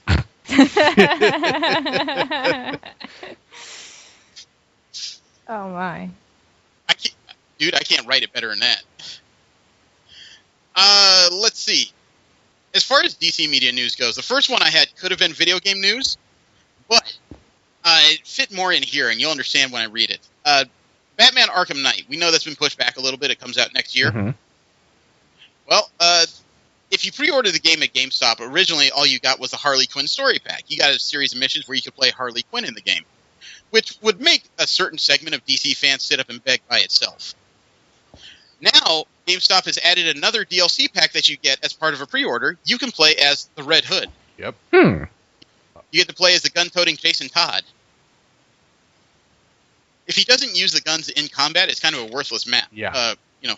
Kind of a worthless character. Well, I don't know about worthless, but I would say you've gotten it all wrong at that point. You did it wrong. Yeah. But if you actually get both of those for a pre-order, that would actually be worth me dropping $5 for the Xbox One version when it comes out. I suppose That is a good, like, $20 in DLC. Yeah, I suppose it depends on if they're doing it just as a mask or if they're actually kind of including an extra mission or something like that. Or if they're going the route that they did with one of the previous ones where it's... Well, no, it says the Red Hood story pack. Play as a ruthless vigilante in the exclusive story pack. Okay. So there's all new different set of mechanics for just his character. Right. Yeah, he's getting his own missions in addition. In which case, then I think that it would be highly plausible that he would be able to use his guns. Yeah. Let me see. There was a review that came out on the new Assault on Arkham animated movie, the one that's supposed to be based on the Arkham series of games by Rocksteady. Assault on Arkham, though, centers on Task Force X, also known as the Suicide Squad. Harley Quinn, Deadshot, King Shark, and a couple others who were forcibly used by the government as prisoners to perform the impossible stuff that's very likely to cause death and destruction. According to the review on Newsarama, this is one you can skip. I'll just read the last paragraph because they have a good 11 paragraphs of their review here. Quote, overall, Batman Assault on Arkham plays out like an expanded but inferior version of the classic Justice League Unlimited episode Task Force X that's been enhanced with PG-13 levels of sex. Waller is the only female character that manages to keep her shirt on over a runtime of just past 75 minutes. Violence and language. The Batman Arkham Knight game was delayed, presumably because it needed more work. Batman Assault on Arkham could have benefited from 6 extra months at least. Fans of the games are not going to learn anything new about the series here outside of one oddly placed and carefully enunciated chess term. And Bat fans are in general better off going elsewhere for their fix this time around. 4 out of 10. Wow. So they just kind of castrated this whole thing. Wait, what game is this? This isn't a game. This is the video Batman Assault on Arkham. Oh, okay. It's one of the latest. It's the latest in DC's animated ventures, which are generally more successful than their movie ventures. Gotcha. And this one, you would think for Batman fans would be a slam dunk, with several serious villains being used in it, let alone the whole Suicide Squad. I guess the only reason to buy it is to see Harley Quinn take her shirt off. I know several people who would be very excited for that. Well, yeah, the review on this, at least according to Newsarama, is pretty bad. I might still watch it just for the sake of, but that's pretty suck. Let me see. We all heard by now that Dwayne Johnson has apparently met with Warner executives to play a character in the DC universe. Mm-hmm. Yep. You've all heard what his tease is right now. Oh, right? yeah, it was quite obvious who he was talking about. Well, it's sort of obvious because technically his tease of say the word could be 2 characters, technically. Right. And I brought that up. Well, technically it could be 3, but I seriously doubt he's going to play Mary Marvel. Oh, God, the image. Wow, I think I just twisted his brain into a knot there. Oh, okay. I don't want to see the rock and drag. Thank you. Let me explain. I'm okay with that. That sounds funny. He's already put on a dress for one movie for Disney. And he dressed in stockings for Saturday Night Live. Well, not stockings. He dressed in a female cabaret thing. Let me explain this. Say the word is a pretty obvious allusion to Captain Marvel, a.k.a. Shazam. A character who starts out as a 13-year-old boy, but he says the magic word Shazam, which exemplifies 6 Greek heroes in alliteration form anyway. And he transforms into this burly, full-grown man that can take on Superman in a punching contest. And probably win. Well, there's yeah. Well, there's another character that says the same word. That's I guess you can say anti-hero villain in the same universe called Black Adam. Yeah. Same powers. That's actually who I was thinking he could be, but Jesse was like, I don't know if they'd have him play a villain. Yeah, but the joke that kind of ruined Steve was the fact that I brought up that Shazam has a friend, I guess you say an adopted sister named Mary, who has the same powers, and Steve doesn't agree with that particular idea. think it hurts Just the him picture thinking was about it. wrong. I think you hurt him with that. Oh, that was fun. There's also a report that Warner Brothers is courting an Oscar-winning screenwriter to write the Justice League film for them. They want the Oscar-winning screenwriter of Argo, Chris Terrio, to write the Justice League. I wonder if that would mean Ben Affleck would stay on as Batman. Hmm. The silence is palpable from you guys. I don't know what the frick is going on in your heads. I don't. I can't make a judgment because I have not seen Argo. Yeah, exactly. Okay. I've heard good things about it. I know it won awards, or at least was nominated for such. I do wonder about this, though, because Marvel's had a lot of success in their universe, not just because they hire good talents, but because they have extremely specific ideas of what to do with their talent. Mm-hmm. You know, Chris Evans is the one who said he doesn't think he deserves his name to be on the Captain America movies because he made no decisions. He just did precisely what everyone told him to do. Interesting. Well, he said even the gestures when he's standing still were the ideas of like producers and directors. So he just felt like he really had nothing to do with the success of the movies. He stood there and was a posable mannequin. Pretty much. But in the case of this, I do wonder when you're going to hire somebody who's won an Oscar, can you control him well enough to get your vision out? Does that make sense? Yeah, no, definitely. You know, because, I mean, we've seen what happens when writers go off the rails before. We get the Man of Steel. Ouch. I still haven't seen that, but I know what you're talking about. It's good up until he puts on the tights. After that, Arrow is It's always the tights, man. They ruin probably because of everything. Jake. Arrow has made an announcement I didn't expect. what? They released a trailer. The season 3 villain for the series is Ra's al Ghul. Oh shit. Oh, yeah. Yeah, I that saw too. the casting for that. I Is this- already forgot who was cast. Damn it. Let me see. Someone I know. I am not sure. I admit I don't follow the series very well. I'm not a fan of it. I'm just going to ask, is this a secret to DC TV success? Just replace all the regular villains with Batman villains? Probably. Oh, Deathstroke See, wasn't for a Batman. all right, I feel like I'm robbing you of air this week. I don't think Deathstroke was a Batman villain. He has been on and off. It's one of those things where they don't match up very often because I think in the comic books one of them would have to die. You know, but I guess technically you can call Deathstroke a Batman villain because Deathstroke spends a lot of time haranguing Robins.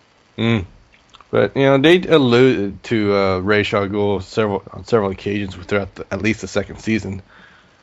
You know, I don't quite know what to say because again, I don't know where the series is headed. I've read synopses every once in a while thinking maybe I can get into it here, but it sounds more complicated than an episode of The Days of Our Lives. I'm not going to argue that. Okay.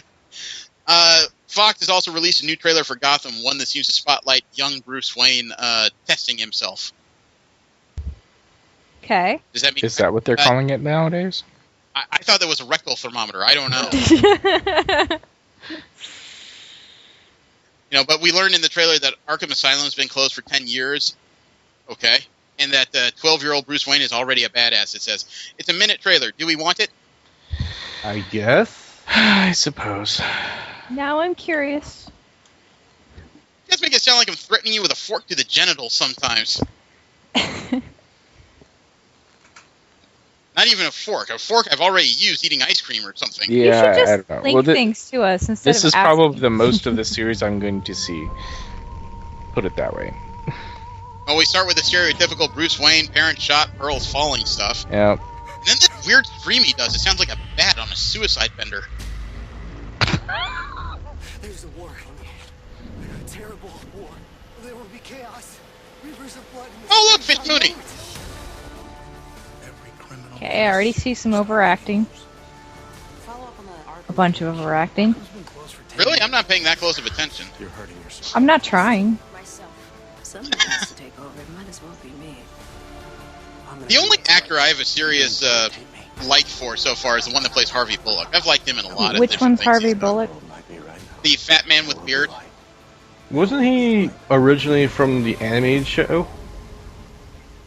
I think that's where he got his start. Yeah. Yeah, I'm not impressed by watching this. It's I don't know. I'll give it a shot, see where it goes. I'll watch like the first episode, and if that doesn't hook me, I'm not going to bother with it, at least until the first season is done. You know, as much as I don't like Batman, I could see Gotham as one of those shows that gets really good probably after the first, like, half season, you know, giving it a chance to find its footing and stuff. I just don't know if I'll give it that chance. If you can get past the stereotypical, these are Batman villains bullshit and actually tell a story, this could be really good. Could. I just, I don't have as much faith in it. Let me put it that way. There's too many things I've been like, about during During preview? Yeah, well, during all the time we've been discussing it. I mean, Yeah. Well, for those of you watching Arrow, they've added another character to that cast. Ted Grant, a.k.a. Wildcat, is going to be played by J.R. Ramirez in Season 3. I'm not familiar with J.R. Ramirez. And I'm not either. familiar with who Wildcat is. So. Wildcat is a pretty normal character from the Justice Society of America. Believe it or not, his only claim to fame is that he's a boxer. Huh. He's counted as one of the toughest and best trainers in the DC universe pre-52. I don't know what he is post-52. Well, I can see how he fits into the show. I mean, he definitely fits into the level of heroes. It's just, I don't know what he adds if you're adding another base-level combatant to a show already full of them. Does that make any sense? yeah. I was kind of waiting for him to bring back Solomon Grundy. Well, they've added another actor to The Flash. Who? Kelly Fry has been added to the cast. She's playing Bet Sansosi. Huh? Bet Sansosi is a metahuman under the name Plastique in the DC universe. Depending on the version, she's either a lady that's very good with bombs or a lady that produces explosions from her hands. Okay. I don't know. I do know that the character has been tied a lot to Firestorm, who is also appearing in the next season of the show. So that may explain why she's been added to the cast. Let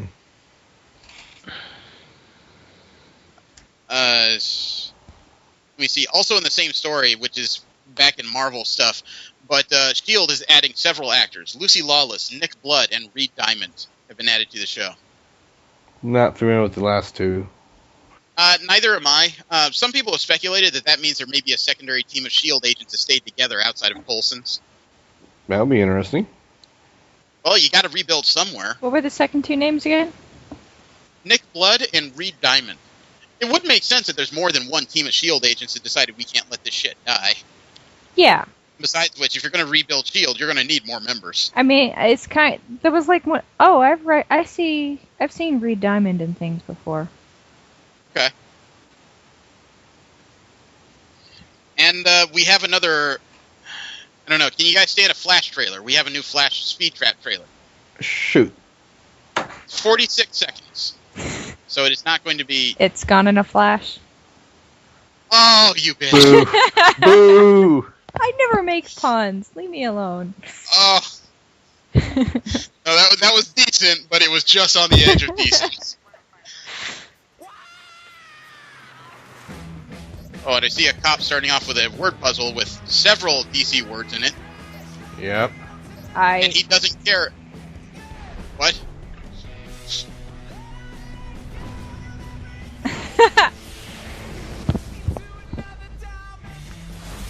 I think he broke the spool. Are you sure those things can go that high?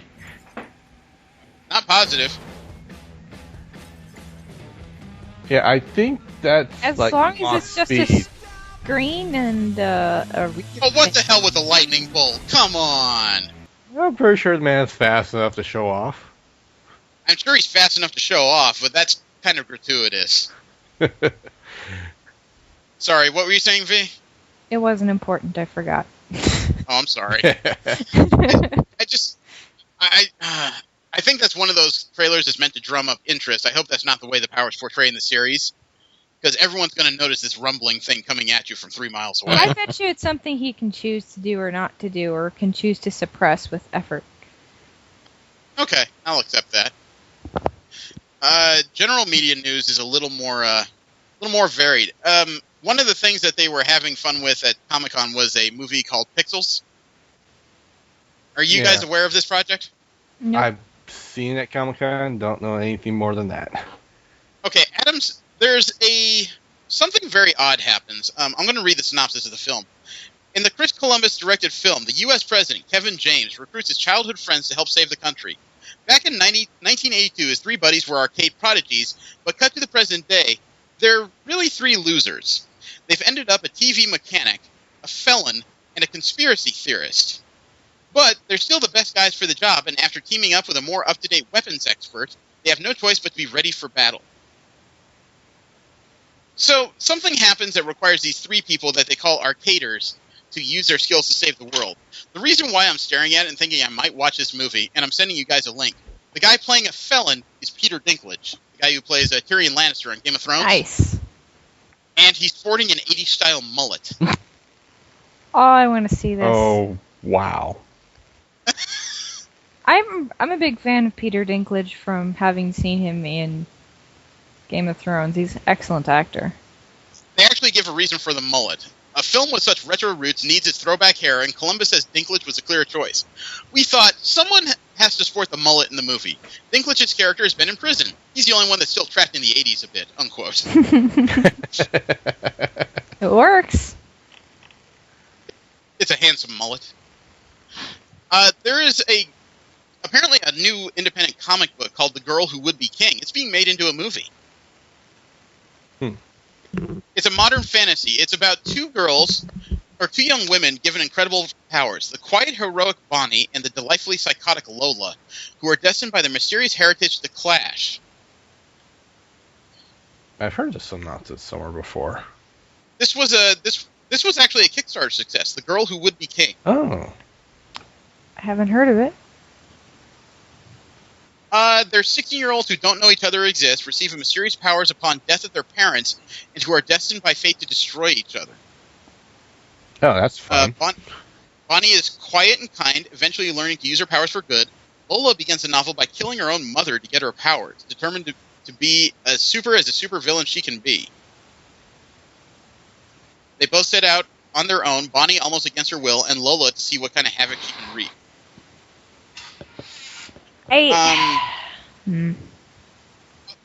According to the review of IO9, the mythology of the Girl Who Would Be King is where its success is, not the description that sounds like 100 other indie comics. Fair.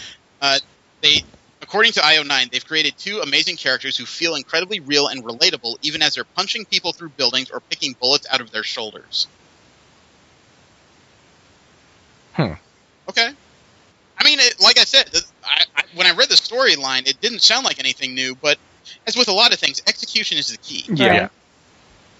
And part of their review says that the writer has a gift for internal monologue that they've never seen before. All right. There have been plot details supposedly leaked about Star Wars Episode 7. Oh. Did you guys hear what supposedly kicks off this movie? No. No. Okay. This will take place about 30 years after Return of the Jedi. And it's about a trio of young characters who will eventually come across the familiar characters of Luke Skywalker, Han Solo, and Princess Leia. That much was pretty easy to guess. But the thing is, 2 characters played by John Boyega and Daisy Ridley, who we've talked about before, they find an object that they have to return. Well, objects. Oh, yes, I did. The droids. I did come across this. Not the droids. That would be a little bit better. They find a lightsaber handle and a severed hand. Oh. Yes. Wow. Now, I have a number of questions about this, if this is a true leak. Because part of the leak says that they find these things on a desert planet. What kind of planet was Cloud City sitting over? Yeah, exactly. Not to mention the fact that how many years is this? 30. Thank you. Well, midi-chlorians are amazing things. Well, I would hope the severed hand would basically be skeleton and a glove at this point. I don't know. It says they find a severed hand gripping a lightsaber. Oh, if it's in a desert world, it could be mummified, so... Yeah. That's true. That's true. Yeah, that but is the true. problem was Cloud City was a gas planet. Yeah. Was it? Yeah, Yeah. they were I know mining it was high the up in clouds. the atmosphere, but I know it was high up in the atmosphere, and I know they were mining clouds for whatever material they were after. I never learned what kind of planet that was over. For all I knew, it could have been a moon. I'm pretty sure it was a gas planet.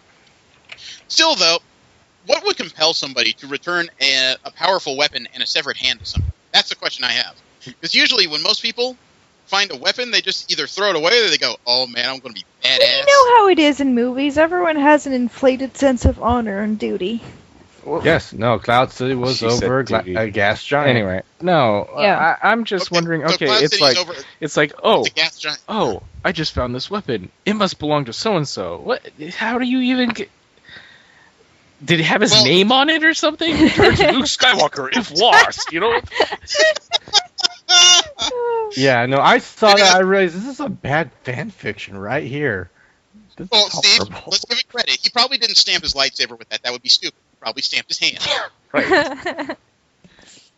But Jesse just pointed out that Cloud City was over a gas giant. So how'd they find this thing on a desert So planet? someone must have caught it as it was falling down the thing, and then taken it somewhere else.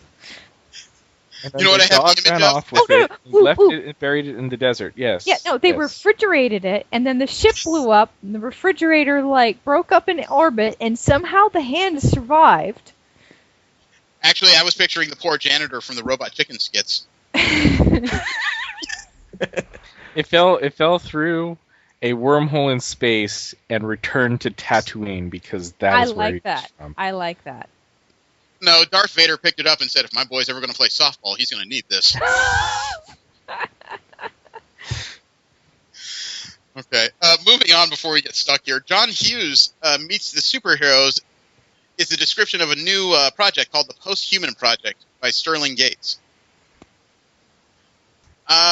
This was screened at the Comic-Con International Independent Film Festival in San Diego. It's an independent movie that's won multiple awards at other film festivals. It sounds like this is getting pretty close to a major release. It's described as a superhero movie by way of John Hughes. It follows a group of teenagers who gain superhuman abilities right before graduation. Lovely. Yeah, it's a combination of character focus and coming-of-age stories. It's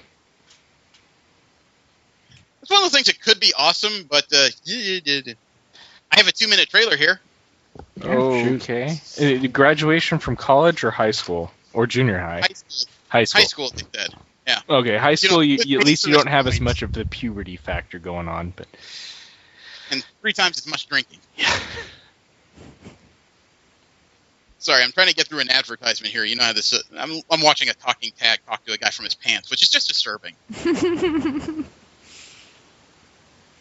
And then Michael Jordan helps him throw it away. I don't know if I want Michael Jordan touching things that have been in my pants.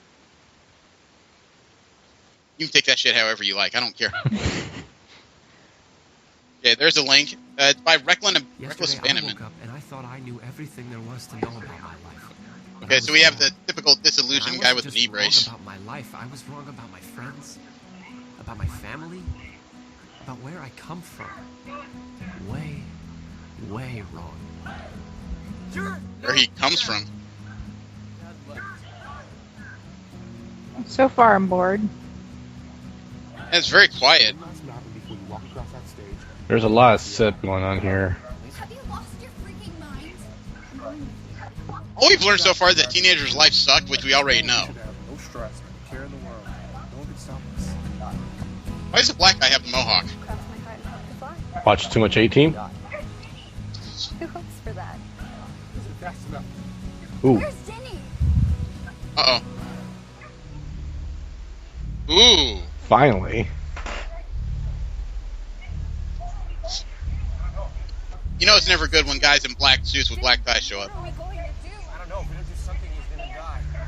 Why does she, the one with the purple hair, remind me of that one girl from Gen 13? Nah, she's... Yeah. Oh. She reminds me more of Dazzler in her punk phase. I can't say I'm fond of this trailer.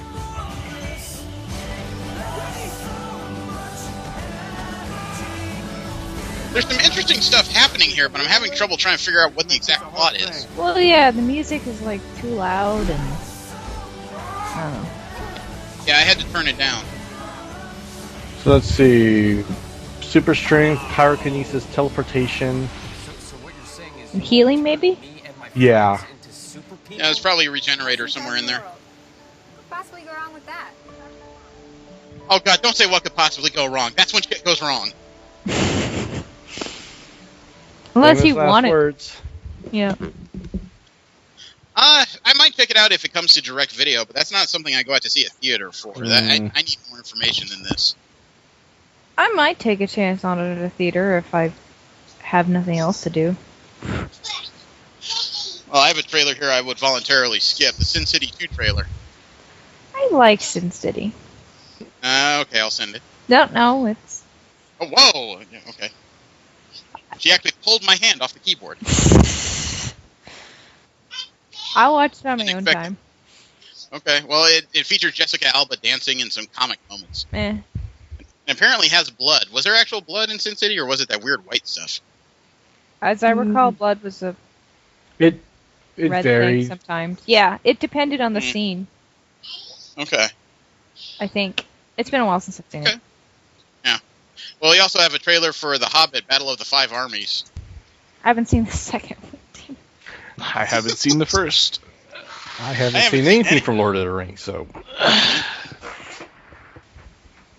Yeah, I pretty much refuse to watch anything done by Peter Jackson. Wow, I thought I was the only one who did that. Nope. Not after he killed the second movie. Okay. Well, there's a bunch of stills from the new Mad Max movie. 43 of them, actually. New Mad Max. That's all from the trailer. I really don't know how Mad Max Fury Road fits into the legacy of Mad Max. I don't know. You know what? If it's without Mel Gibson, I can check it out. I would much rather see them start reviving like Escape from New York or Escape from LA or something like that than Mad Max. I've never watched any Mad Max videos, and I don't really care. Okay. Yeah, I have no feelings about Mad Max. I've never seen it. Well, I have something else here that's close to WTF. Close to WTF? Australia has had to apologize to the U.S. for their particular movie poster for Yeah, I Turtles. saw that. Okay. This is one of those things that as soon as I read it, I kind of understood what was going on, but I still think it's pretty freaking stupid. Now, Paramount Australia put together a new poster for the Teenage Mutant Ninja Turtles movie. It's the four of them in kind of a diamond formation jumping away from a skyscraper as it's exploding. Yeah, pretty typical, stereotypical action movie shit, right? Yep. The problem that the U.S. audience has with it is that at the bottom of the poster, it says the release date of this particular movie is September 11th. Mm-hmm. So You guys understand what the consternation is about? I take it not. I'm assuming that it's because the building is exploding and they're jumping out from it. Oh. No, it's because it's an exploding building on a poster that has the date September 11th on it. Yeah. That's what I meant. You know, exploding building is September 11th. I really don't give a fuck.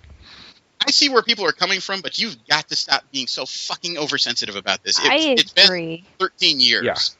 It's been 13 years, and you know the kind of shit that happened here did not happen in Australia. They're not going to see it the same way. Let alone it's an Australian movie poster, so why should we give a shit? Right? What happened to us did not happen to the world, and they have the right to their enjoyment of whatever. And not to mention the fact that, you know, I realize a lot of people lost their lives and it was a horrible tragedy, but a lot of worse things have happened in other countries more frequently. Yeah. Well, not to mention the fact that I'm sure that the Australians were just like, oh, September 11th, let's put an exploding building in there to really get those Americans goats. Yeah. Oh, come on, Steve. You know they'd be more like, crikey, September 11th, let's foot is floating.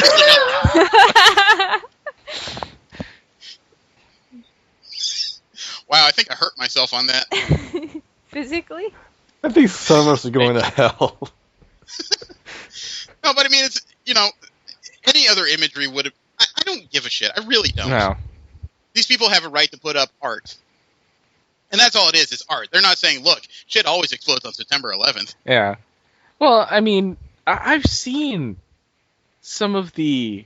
What was it? The Chinese Star Wars movie poster, back when it first came out. It was like... Oh, those horrific things? What the fuck were some of those? Those hurt me more than this. They're just artistically. I'm still stuck on the Panther Vader thing. That was weird as all hell. Whatever.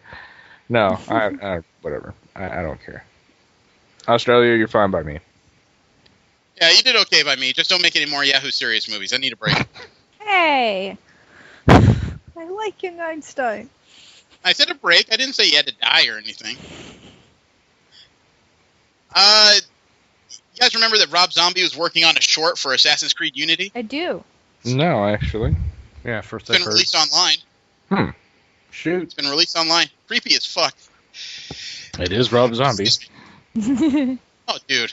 I don't think anyone else, even Marilyn Manson, does creepy as well.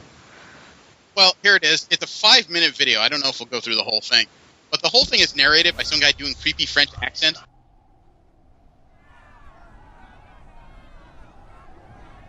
And when I say creepy, I mean the whole thing sounds like he's just... I don't know. It's like he has a mouthful of marbles, and at the same time he's tasting something really awful when he speaks.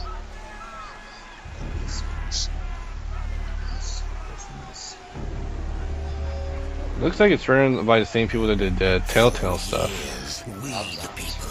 It looks like the same guys who did Borderlands. Yeah, it's just a video. It's obviously not indicative of the gameplay at all. It's not like it's Rob Zombie's first directorial. I mean, he's done a host of horror movies.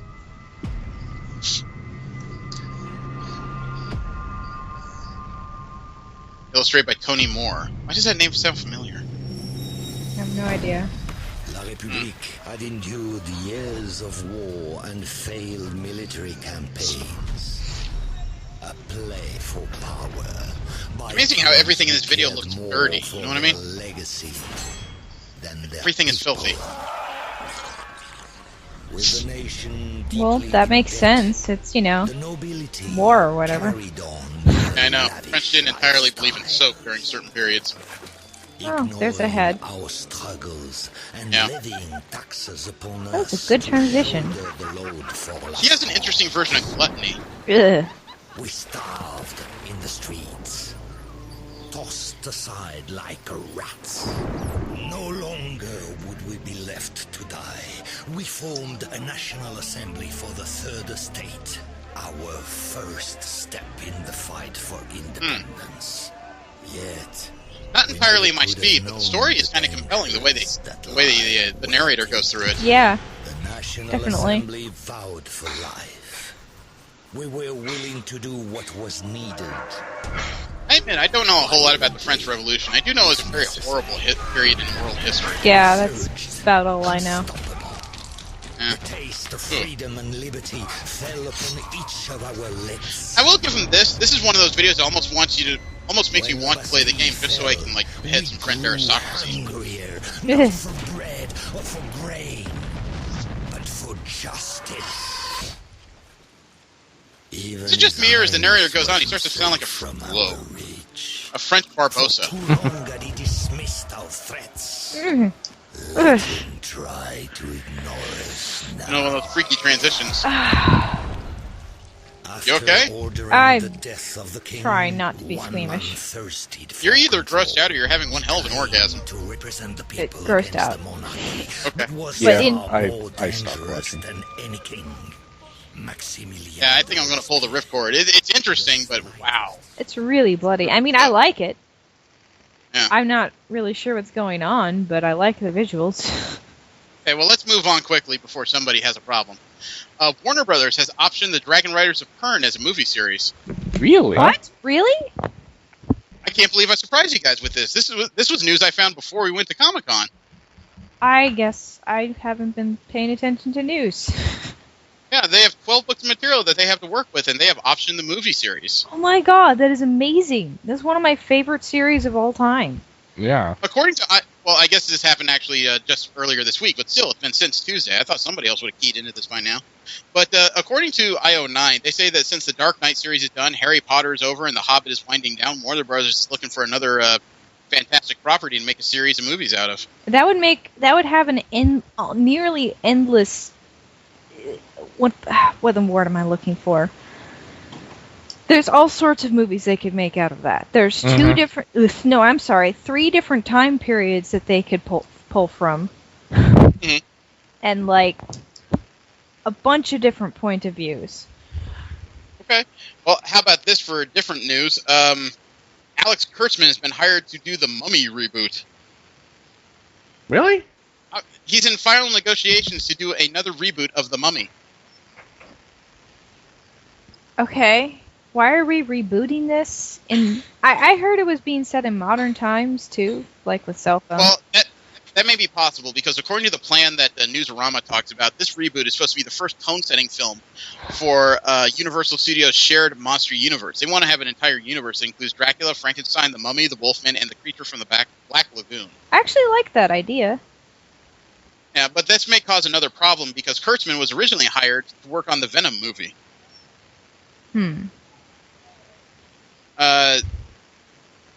See, this movie, if it's going to be done, apparently will be released in 2016.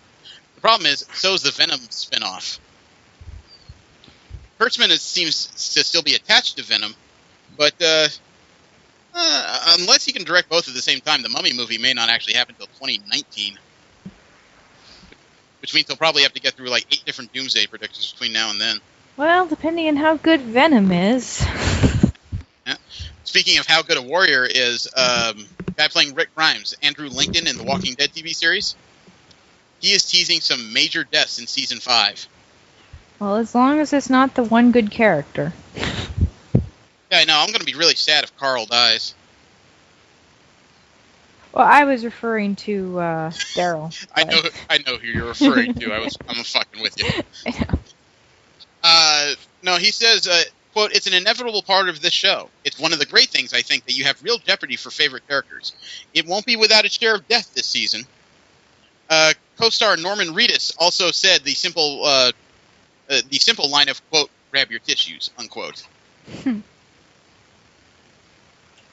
So it sounds like some major characters are going to get aced this season. And there's another movie that's getting another sequel. The next Planet of the Apes movie is getting a release date of July 29th, 2016.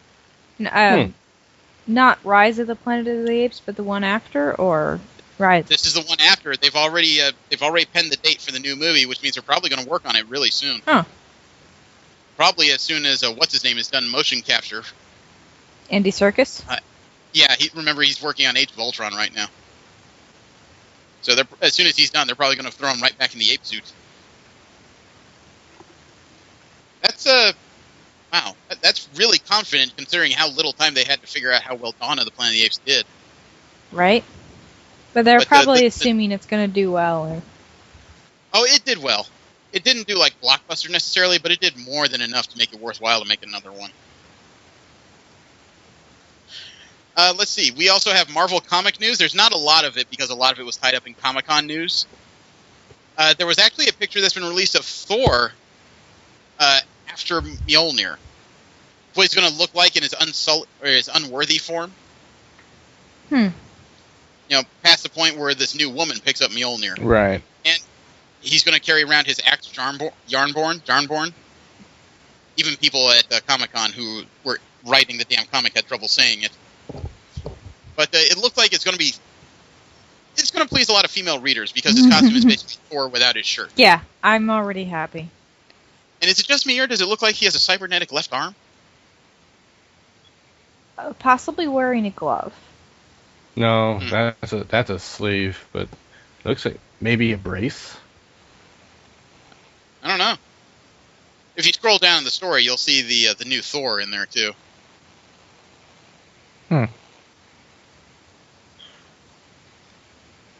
I wonder if this face piece, the mask piece for the new Thor, is only going to be there as long as we are not 100% sure of what our identity is. Yeah, like I said, that face piece is what was reminding me that this might be Valkyrie.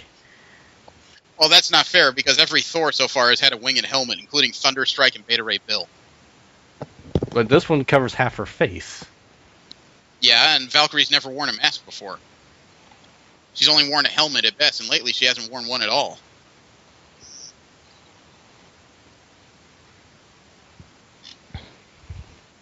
I don't know. Kind of reminds me of Angela.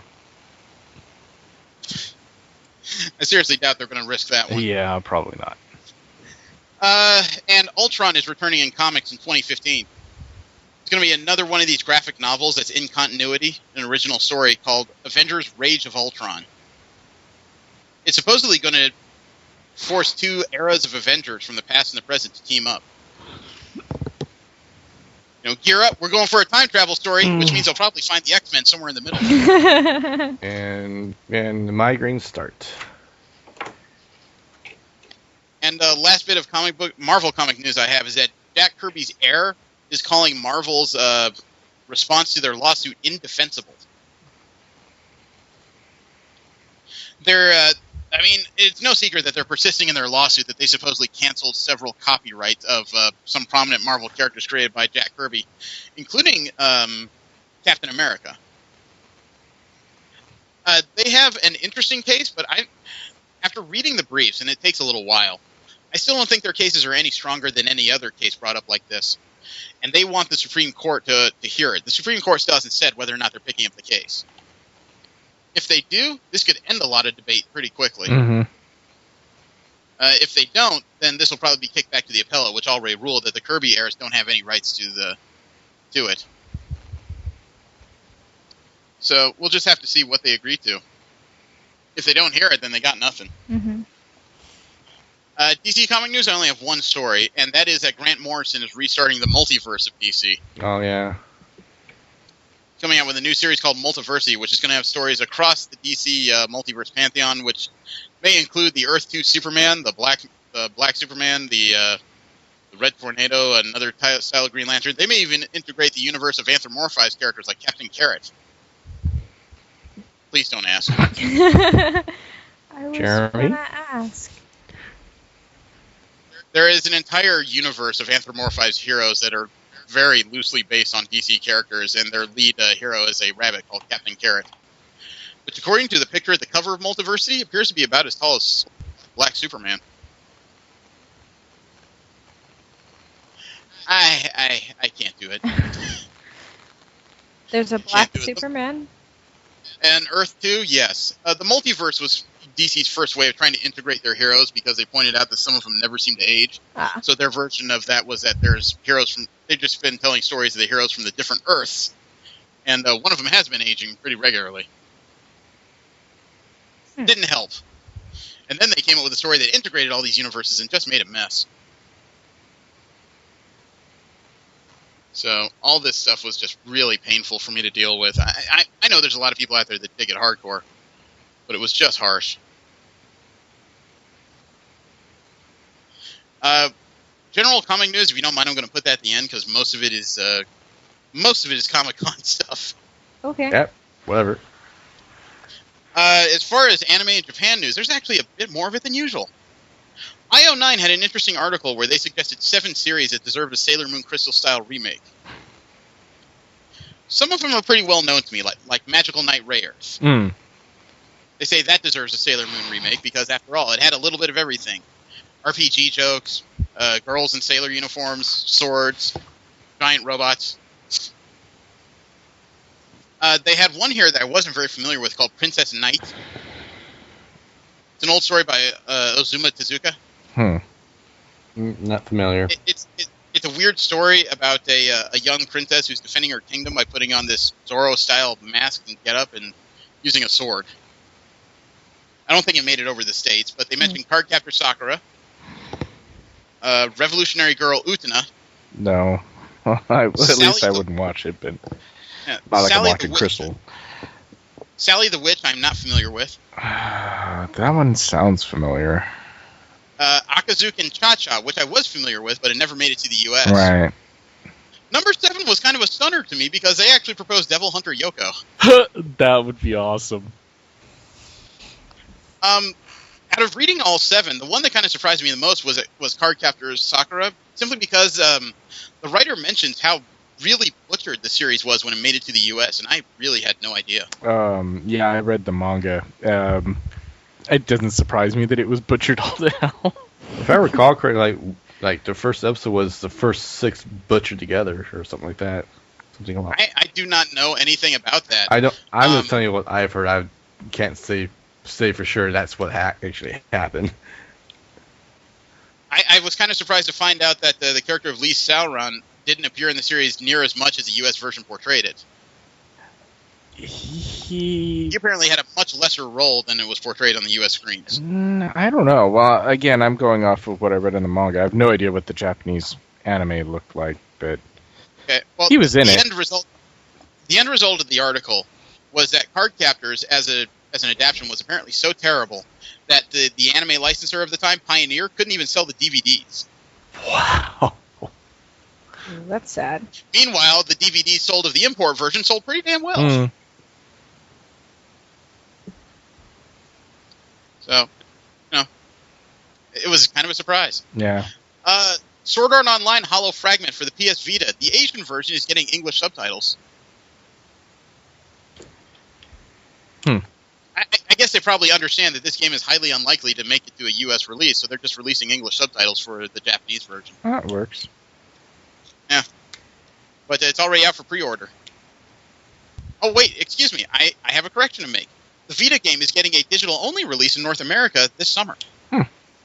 If you can get the European region copy, it has English subtitles before that. The Asian version will have subtitles in both English and Chinese. It appears this will have some dating sim aspects because some of the pictures they released with screenshots are you laying in bed with either the characters of Asuna or Lisbeth. Okay, I'm out. The Japanese, we all know, have a very interesting love affair with AKB48, or at least their fans do. There is one guy who's taken this to a very, very strange and disturbing extreme. Is there a shrine? No, it's a robot. Worse. Fan has created a robotic version of Yuki Kachawagi, and it's been the subject of a lot of comparison, being called too realistic and creepily close. Okay. Are there pictures? Yes. It's kind of disturbing because of what he chose to focus on, because it apparently has an articulate head and mouth. It can talk. It has an upper torso from what I can see. It has no arms. He definitely chose to focus on her face and her chest. And I see pictures of the person it's based on. I don't know if I call it creepily close. It's a fair version. Makes her nose look huge. I don't think I'd want to talk to this thing. The picture of the screaming kid looking at it is rather amusing. Yeah. I like the creepy. Yeah, I see a video here. Maybe I'm a little bit maybe I jumped the gun because it doesn't seem to speak. But at the same time, I wouldn't want to interact with this thing. Why did they choose? Probably because they're a fan. I was looking at the prototype picture and I was just nothing. Just Japan. This is not for me. No way. It appears to have cameras in it, so it can actually look in the direction of people standing in front of it. Yeah, that's not going to cause any issues. Not at all. I would see this more as something I would scream at when it comes at me in the Haunted Mansion than something I want to interact with. They've announced a sequel for Digimon Adventures. Sequel or reboot? Digimon Adventure sequel. Huh. There's a brief trailer that was revealed at the end of Digimon's 15th anniversary live stream. There is a new Digimon series coming. It's supposed to air in April of next year. So apparently they've been working on this for a while. What do you think? Cash grab or love letter to Digi fans? Both? I would, it could be either one. I don't know.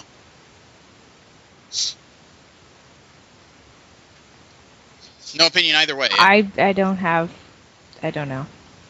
Okay. I don't even know what we're talking about. I was a fan of it at the start. Kind of jumped ship after the third season. I couldn't watch it because of one character. Yes. I couldn't watch it because of most of the characters. The Japanese government has made moves to stamp out illicit anime streaming. How? I think you guys have been all over this, right? Wait, what? Apparently the Japanese government is going to start suing anime streaming sites. Oh, yeah.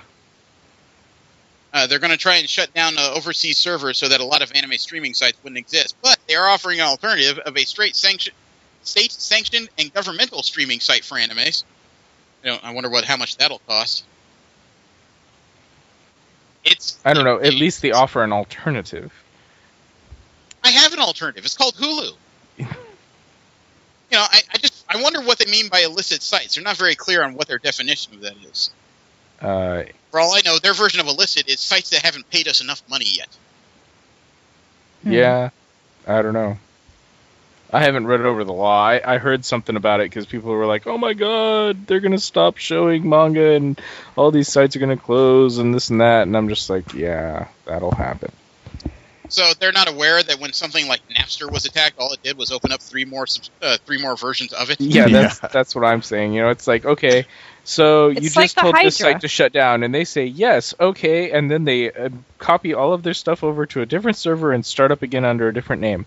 Oh, good Well, not luck. even that. I mean, in the case of Napster, it's like when the government actually came after it and said, okay, you got to stop doing it. While Napster was fighting the lawyers, it's like everybody else who said, look, we can copy this right now while they're busy. Quick, let's go grab their money. And then Morpheus came out, and two other things to go with it. There is a Kazaa. Oh yes, I remember Kazaa. I used their service. I stopped. Before they went. I stopped using their service after a while. Legit too. Yeah. There's a disturbing story that came out of Japan. A high schooler has beheaded her classmate. Okay, well, that's definitely disturbing. Yes. A 15-year-old girl beheaded a classmate and cut off her hand, and then she posted a series of pictures on 2chan between browsing other threads and cleaning up the blood. The fuck? So did she think she was going to get away with it? I don't know why she posted these particular stories. It's kind of disturbing. There's even one that's kind of this faded and dark picture that may be a severed hand they were talking about in the story in a bag. I don't know why she would post these pictures, because there are literally pictures of this girl, it looks like with a camera phone, looking at her bloody hand as if trying to figure out when and how to clean this, as well as how interesting it looks. This is pretty... I mean, I can send you the link to the host of pictures. It's not very grisly, but it is kind of sick in the idea. Pass. Okay. Alright, but some of her first posts are just really weird. It's like, discretion advised. I just killed them, but there's not much bleeding. What should I do? And that is what's wrong with society today. Yeah. This is not our society, remember? Well, it's a global society. This is Japan news. I mean, this is a Nagasaki girl. Yeah, I've heard of similar things somewhere in America. Pick a place. It's like, well, we got this. What do I do? Walk away from the fire. I mean, the Japanese have put up a new rape movie with one of their AKB-48 idols. Okay. Yuria Kizaki's starred in a movie, not a porn movie necessarily, but a movie about schoolgirl sex trades. She was locked in a cage and clad only in underwear on primetime evening TV, according to the story. That doesn't surprise me. Not at all. Kizaki is 18, and she technically played a minor, Some people pointed out that she may still be in high school.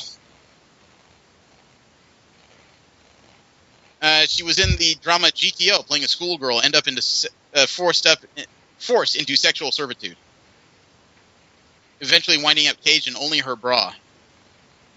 Further abuse to be streamed online, it says. Hmm. No. I don't know. She chose to portray the role. Whatever. I know, it's not for me, though. I'm not watching this shit. Japan is also making a musical out of Death Note. Pass. Nope. What? Death Note is an anime about school-age kids who come across a notebook, and anyone whose name you write in the notebook dies. Yeah, it's one guy, and yeah. It started off as one guy, but I think he got killed too. What do you think is a musical? I don't know. I stopped after. I didn't start. Yeah, it wasn't my speed. I just want to know. I don't know. I thought it was an interesting story at first. Give me your name. Allow me to write it down. I'll tell you the same. Well, anyway, when the kid gets the notebook, he decides that he's going to enforce justice. You know, all these criminals get out of jail, you know, repeat offenders, so on and so forth. So he just starts going through and, like, killing criminals. And then subjective, though. And then broadcasts his ability to do so in order to scare people into behaving type thing. But then, of course, the police are trying to hunt him down because he's killing people, so on and so forth. It was actually interesting at first. Sounds like a more interesting Batman. He actually kills people. Far more effective. Well, so does Batman, but, you know, that involves a batarang to the skull or something. Okay, I gotta send you guys this link that Garrett just sent me just because it's actually kind of appropriate to what we were discussing earlier. Oh, well, boy. There's a new Tenchi series coming. Tenchi? Yeah. Yes. Unfortunately, it's a group of 55-minute episodes of a new series. It doesn't have a name that I can see. Oh, excuse me. It's called Ai Tenchi Muyo. It involves Tenchi Masaki, a new school student teacher, genetically predisposed into getting into trouble. Momo Kanagawa, the school's student council president, a straightforward, honest, and has a strong sense of justice, and according to the picture, carries a katana. And is about to become Cole a Onishiro. And Cole Onishiro, the bodyguard of the school's science club. Taciturn, brave, and confident. She has superhuman strength like an ogre. I guess that's the reason for the yellow and black tights and bra I can see through her shirt there, as well as the giant metal Kanabo club. I'm not quite sure where this is going, but it's a bunch of 55-minute episodes. So I don't know how much story you can tell. Yeah, that was the main problem I saw, is like, what's up with these 5-minute episodes and 10-minute episodes? It's not enough to fucking tell a story. I don't know. I didn't make it, man. Yeah, I know. You can't blame me for this shit. I got excited when I saw there was going to be a new Tenchi Muyo, and then I was like, 5-minute episodes. Fuck! Yeah. What the hell? Oh, okay. Sorry. Sudden music in my ear. In nerd interest news, which is where we talk about the geeky things from across the internet that don't quite fit into the usual comic book stories. The biggest one that came out this week was that NASA scientists claim they've created an impossible space engine that might work. Okay. There it is. I read this one. Supposedly, they are very close to making the M drive work.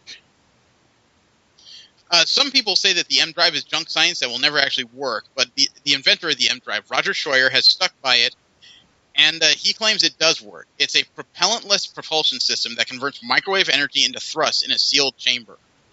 So it's an energy conversion engine. If they could make this work, that would make spaceflight almost an indefinite possibility, as well as colonization. Yeah, it's been independently verified twice now. You mean the Chinese team from last year? And another team. I don't remember the specifics, but it was in the article that I linked on Facebook. Okay, the second team is supposedly a NASA team. Yeah. Now it's just... I mean, if it's two independent verifications. It's just a matter of billing it to scale to make it function. Right. That's why I was like so excited because unless I misread the article, my understanding is one guy did it, and then China replicated his results, and then finally a NASA team, as you say, replicated the results as well. Okay, well, supposedly the drives that they've been able to make have produced 720 MN, which is about 72 grams of thrust, which isn't a lot, but it's enough to at least create course corrections in satellites. Mm-hmm. So you would need to create something probably, about 100 times that strength to propel some kind of ship. Well, I guess I may have that wrong. It's not like weight has a whole lot of, or mass has a whole lot of weight in space, so you may not need that much. Yeah, I'm not sure how the physics works in that. Well, but there is some amount of friction in space. I mean, it's not like it's totally empty. That's true. It's an interesting one, and one that could definitely change a lot of games. Now, I'm going to send you guys something that I need you to turn off your speakers for, because this is loud. This is sort of nerd-related, because this is a young lady named Metal Koyan I came across in my Facebook feed. She loves music, and she loves drumming. And unfortunately, she is very talented in it. Unfortunately? Well, she's Israeli, she's pretty, and she's a talented drummer. To me, she's a triple threat. The video I sent you is she covered I Hate Everything About You. Oh, I like... She's hot. At least the drum section. Well, she starts off dropping a drumstick, which is just kind of funny. She even has that expression like she knows she screwed it. Cute and dorky. Yeah, but about 30 seconds in, she starts. She hits with some power, too. Listen to that.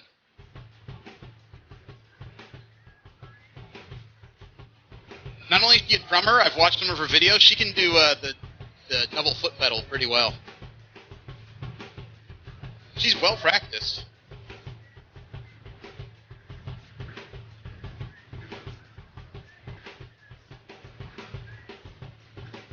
I can almost hear Jesse and Steve wondering if this one is single. No way. I'm wondering if she's single. Is she? I read her bio. She's based out of LA, and while she's not in a band, she does do some music projects with other people for fun. And she actually holds seminars about creating music. I can tell you that she's doing the drums like exactly like it is in the song, or near enough that I can't tell. If you watch the video when it gets to her double pedaling, she's not even doing it in a regular rhythm. She's alternating feet pretty wildly there.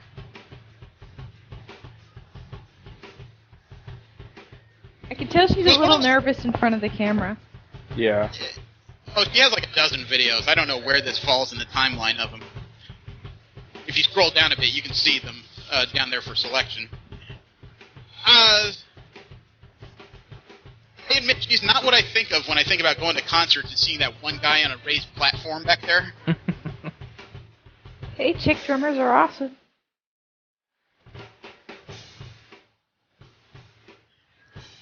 I can hear it too. There's something about the way she does it, though. It's compelling to watch. Yeah, well, she's clearly very enthusiastic. But oh, yeah. She's also doing some tricks for the camera. I'm sure. Like the whole falling down thing and stuff is actually something girls do to get interest. I never thought of falling as something that gains interest. I always thought of it as the worst possible mistake you can make. Well, no, because then it makes people... Well, first of all, it makes you seem human. And therefore relatable. Yeah, girls aren't human. And third, secondly, it's like the damsel in distress kind of thing. I don't know. I always thought the best thing she did to help this video was the white tank top. I mean, yeah, that's true. I don't know. The the pants weren't bad either.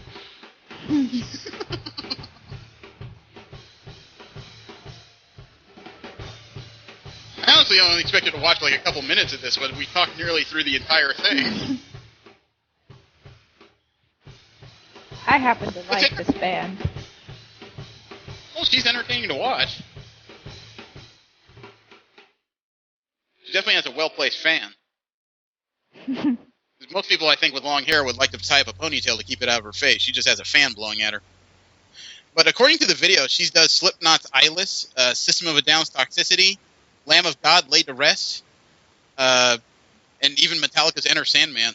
Nice. Yeah, I'm watching her Avenged Sevenfold right now. Yeah. Nightmare. She's a talented lady. There's a Danish school that decided to teach... they use an interesting tool to teach their kids. What's that? LARPing. LARPing. LARPing. That doesn't surprise me. That's been something that's been going around in alternative schools for quite some time.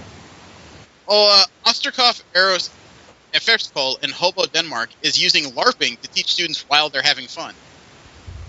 It's part of a documentary video they have. It's 11 minutes long. I'm not going to go through the whole thing, obviously. But they show how they're using LARPing to let kids experiment and have fun while they're trying to teach them different sciences.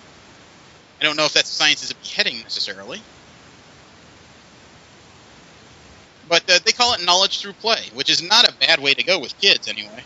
Oh, yeah. Honestly, definitely. I think that's the way it should be. Like, 99% of education should be through games. That is how we learn throughout most of... It's how you get kids interested. Yeah. Make it fun. Well, they have morning briefings. They show kids what the theme is and what their situation is going to be. Then they're allowed to start working up a theme and play roles. It's not like necessarily roles like, I am the elf. Some of it includes like being Wall Street bankers and CEOs. They're teaching them applicable roles in their societies. And they get a chance to actually be these roles, whether it be military, corporate, or in some cases it's sword and sorcery, just for the sake of. That's probably closer to That's probably PE, frankly. That's a really good idea. Oh yeah, it says here in the documentary, they have extra play time where they can LARP and learn about different things. So they actually have time to actually be, knights for a little while. Mm-hmm. It's an interesting idea. Hopefully it's one that catches on, because I'd like to help my daughter with her archery homework. Remember the weird hole in Siberia that opened up? Yep. Uh-huh. Okay, well, apparently we do have worm sign because 2 additional holes have opened up in Siberia. Okay. There's still no direct explanation as to what the hell is going on here. The second hole is hundreds of miles northeast of the first and measures 13 feet across. It's worrisome. The first hole is 50 feet across. Let me see. Scientists suspect the first hole formed when melting permafrost triggered an explosion of methane gas. The theory was kind of bolstered when they found an icy lake at the bottom of a 230-foot deep hole. Yeah. In my mind, if that's what that was, and you find liquid methane down there, keep people fucking away from that hole. First person that lights a match, you are going to have a coal fire you would not believe. Yep. So maybe that has to do with the the changing climates. Maybe without all the permafrost to keep this stuff inert, they're having problems with the natural gas they have underneath the country. Mm. And who wants to control the claws of a cyborg scorpion? I do. I wouldn't object. Well, Michigan-based Backyard Brains first created smartphone-controlled cyborg cockroaches. Now they've created a cyborg scorpion that includes an app that will allow you to strike with its tails and claw on command. Okay. That sounds cool. Developing the tools for assassination. We're developing the tools for James Bond villains everywhere. It's awesome. Oh, they still don't have sharks with lasers on their heads yet. Give it time. But that's a whole different series. Yeah, I know. First we'll weaponize the dolphins, then the sharks. That actually sounds like a plan. It's my plan. The FCC is deeply troubled by Verizon's plan to slow down LTE for unlimited data customers. Yeah. That's just stupid. Yeah. Well, I mean, I wonder, considering the stories we've read about the FCC's plan for data networks that are stronger depending on how much money you spend, whether or not they're more disturbed that Verizon's doing it or that the FCC hasn't done it first. I don't know why they do a thing and then they're surprised that people take advantage of the thing. I have no idea. There's a lot of story here I could read through, but I'm sure it'd be a bit of unnecessary detail. The basic story is that Verizon wants to throttle or limit the bandwidth of people who have unlimited data on their highest tier network, which kind of belies the need to buy an unlimited network, frankly. So it's a whole host of stupid bullshit in there. Yep. Let me see. How about an Android projector that will allow you to put an 80-inch touchscreen on your wall? Whoa. Wait, what? Touch Pico is an Android-powered Pico projector. It's about the same size of a Galaxy S4 smartphone, and it can turn any surface, including a wall, into a touch-friendly 80-inch screen. Dude, that would be awesome for playing D&D. Well, we may have to add this... Oh, my God. Well, it would. Yeah, I will totally grant you that. You just kind of threw me there. Go on. There's apparently an Indiegogo campaign already up for this thing that they've already surpassed 96,000 in pledges, and they only have a 55,000 goal. Let me see if I can find it. Oh, the story's a freaking liar. Oh. They don't have 98,000. They have 349,000. Isn't that bigger? Kidding. It's much bigger. You sounded worried for some reason. I wasn't sure if I had heard the numbers correctly. It's like, oh my God, Jeremy lost his mind again. They actually had they actually have an early bird pricing for $349, which is $150 off retail. You can get the Touch Pico projector. I'm gonna have to watch the video on this later. Could you imagine this thing actually turning surfaces into touchscreens? That could change the nature of a lot of different technology we use. Mm-hmm. Not being limited by any particular monitor size, up to 80 inches. Does that mean if you're Skyping with someone, you can pick his nose? God. Okay, but it runs on Android 4.0. It comes with Wi-Fi support, an SD card, and HDMI connectivity. It projects at 80 lumens of brightness. A 400 lumen Touch Pico is also in the works, but it's not available to order at current.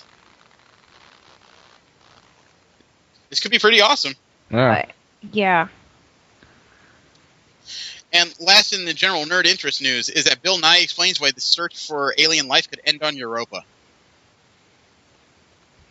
Yeah. He thinks we may actually succeed in finding life in Europa, and when someone asked him why he thinks we should stop there, his quote was, water, water, water, water, water, water, water, water, water, water, water, water, unquote. Yeah, yeah, well, I'm almost certain we're going to find life there. It's probably going to be microbial, though. Well, it would probably be rudimentary. I think there was a story that came out last week that said there appear to be geysers of water gushing out from the surface of Europa's frozen oceans right now. Yeah. That's kind of old news. Well, he just thinks we may not have to look further than our own solar system. Which means that the first ones we conquer. Well, I think there's been rumors about finding microbes on Mars, too. I could be wrong about that. There's fossilized evidence there. Or that there may have once been life. Yes, you're correct. Why is there silence? Did I do something wrong? No, you didn't. I had a cross-conversation going on. You're fine. Okay. Last general news we have is our What the Fuck news, where we talk about the unusual things that cross our desks from the internet. Uh-huh. There was one story that was shown to me that kind of irritated the piss out of me. Oh? The first What the Fuck story is kind of a contextual What the Fuck, because there is a story that was on the Daily Beast by a lady named Liz Watson. She claims that DC Comics has a diversity crisis and the status quo rules.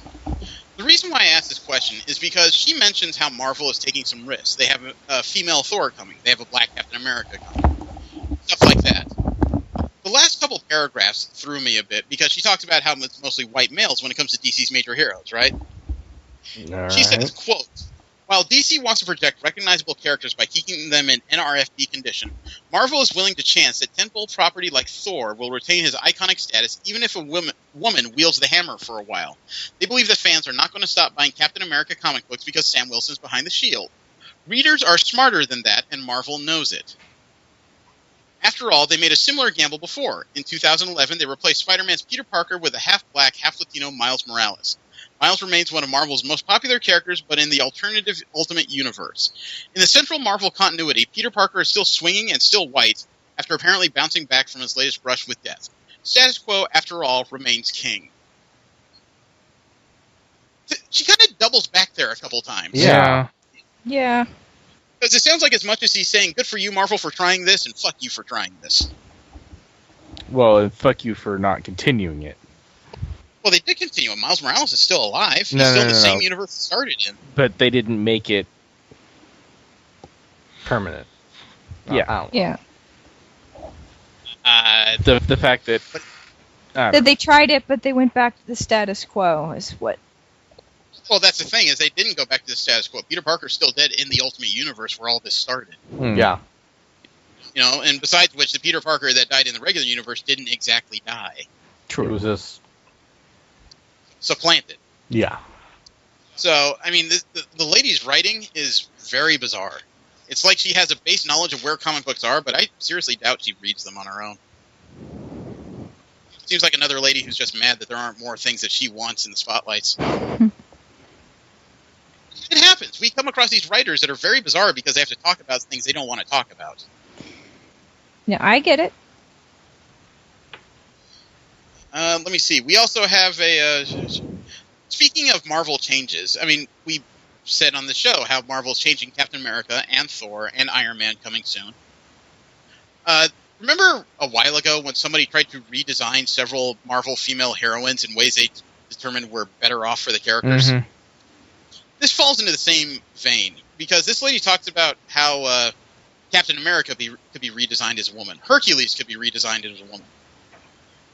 And two other Marvel heroes. I'm going to send you the link, because the artwork used in this was not done by an artist.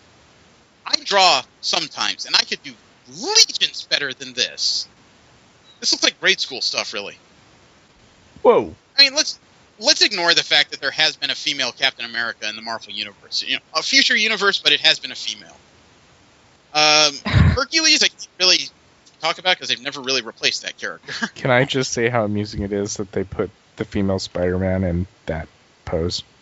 Yeah. I noticed that myself. You know, why would you sexualize your pose if you think it's so important that a woman plays Spider-Man? These are all sexualized.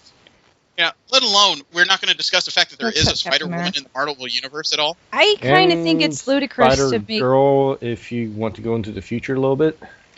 Yeah, what's ludicrous, V? a female Hercules. But then I don't know the comics, but just thinking about the Greek mythology, I'm like, a female Hercules would not make any sense. And oh my, a female Wolverine? What the? Yeah, we already got that. X-32, hello? 23, yeah. 23, I'm sorry. Did I get that backwards, really? Yeah. Yes. She added the last sentence, and she says, and yes, nerds, we realize that we are, in essence, just proposing a series devoted to X-23. We've had that already. Thank you. She's had 2 miniseries, and she stars in a bunch of different series on her own. So all of these characters that they talked about have 90%, or 75% already happened. American Dream, Spider-Woman, and X-23 all exist. Female Hercules is kind of a misnomer because technically you could just call that Miss Marvel. That makes sense. So all of this has been done, and let alone it's been done with much better art design than this. And then that brings up a point, Jeremy. I mean, why heels? Yeah, that. Also, why make a female version of a character when you could just make a new original character? Someone doesn't have I'm not arguing that anything original. Yeah, I'm not arguing that point. I mean, this article came off She Knows. I can't seem to find the writer here. I know that Beth Jorgensen did the photos. So I'm looking at all this just wondering, why even bother when all this stuff already exists? I don't think she reads comics, obviously. I just also don't know why you don't make original characters, because Spider-Woman is an original character that's finding a decent amount of success without being a Spider-Man clone. Yeah. Honestly, it just seems to me like for one thing, they're proposing these characters because they're popular, and so they would garner attention. You wouldn't have to start from the, oh, it's a new character, now you have to drum up support and so forth. But at the same time, the article is written from the standpoint of, would it be good to have these female characters, and to represent these certain non-standard female archetypes? Non-standard female archetypes? You mean the X-Men? Again, I think you're correct in the fact that the person doesn't necessarily read comics, but yeah. I brought that up because as soon as I read that, I was the one who was muttering "what the fuck" in my monitor. So I thought I'd need other opinions to make sure I wasn't being stupid. Yeah, I get that. Okay. Well, this was a serious what the fuck to me. There is a young child who lost his fingertips on the Pirates of the Caribbean ride at Disney World, Walt Disney World. Oh, wow. Keep your hands inside the vehicle. It doesn't say how he lost his fingertips, but he says it definitely lost them. The boy's nationality and severity of his injuries have not been made public. What the fuck does it matter what his nationality is? I have no idea, but this brings up kind of a more serious problem in the Orlando area. According to a report by the Orlando Sentinel, there's several theme parks, Walt Disney World, Universal Orlando, SeaWorld, Legoland, and others, that are only required to report injuries that take place on rides which require a hospital stay of 24 hours or more. In other words, if you have an injury that doesn't require an overnight stay, you don't have to report it as an injury on your grounds when it comes to state forms. It doesn't surprise me. It's kind of sad, though, isn't it? Yeah. I mean, it's not the only thing that happened this year. There is a Walt Disney World injury that involves an 8-year-old girl who was injured on the magic carpets of Aladdin attraction. I think they originally set that up because, paper cut or, scrape on something that, that you just put a Band-Aid on. Originally. I think that's what the original intent was. That had to work every little thing. But, well, this girl lost consciousness, so this had to be serious. Yeah. All other serious injuries and medical events at Walt Disney World include adults. There are 8,800 people, according to Nolo.com, who were on the theme park rides in 2006 and were injured. I'm not. Although this includes everything up to theme park rides like Pirates of the Caribbean, down to inflatable bounce houses at church picnics. Kind of a broad stroke, isn't it? Yeah, just lightly. Okay. Well, I have a story of Comic-Con misconnections here on Jezebel.com. It's all people who found someone at Comic-Con, they met them, and then they lost track of them and want to find them again. Aww, that's cute. On July 25th, in the Sheraton elevator, there's a woman looking for a man. Quote, "We were in the elevator after getting off the Purple Route shuttle for Comic-Con around 5 p.m.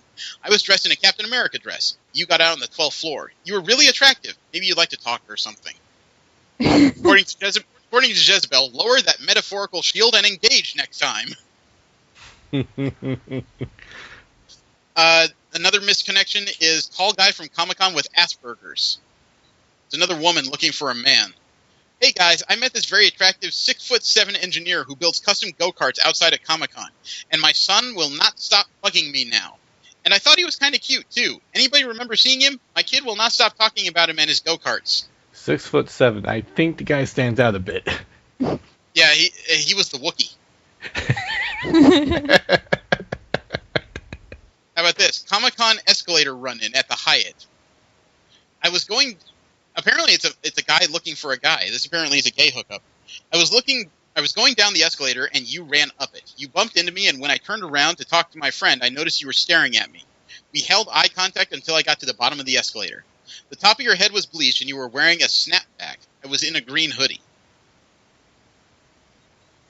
The quote from Jezebel is funny because it says after that, "Do you want to fight or are we in love? You tell me."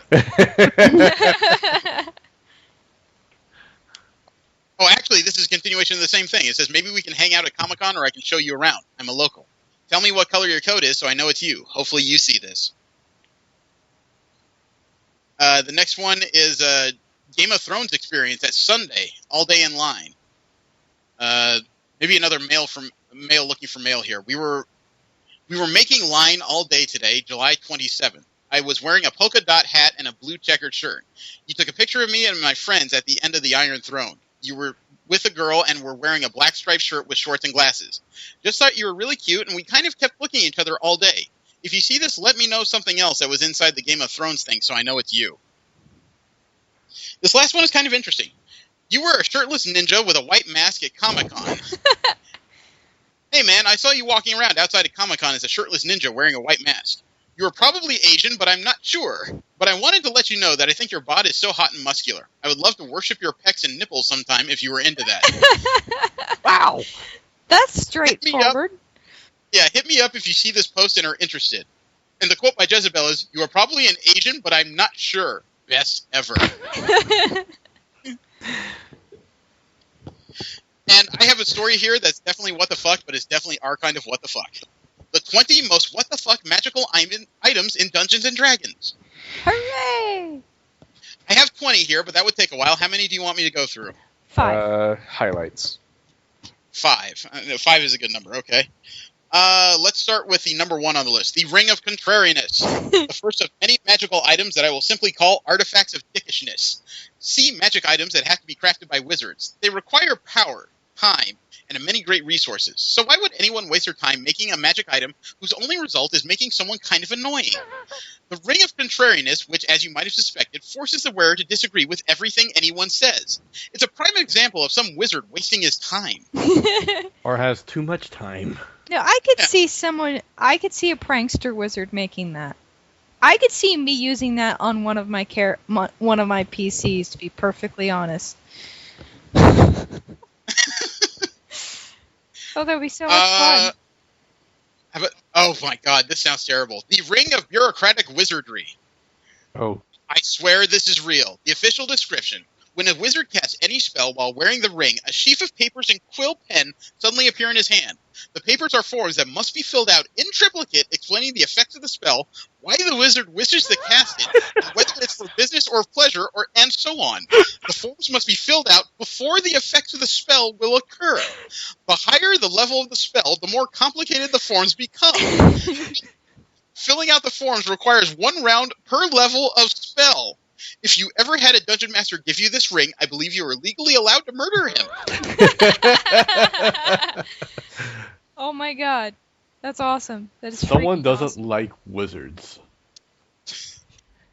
How about this? The Potion of Pebble Flesh.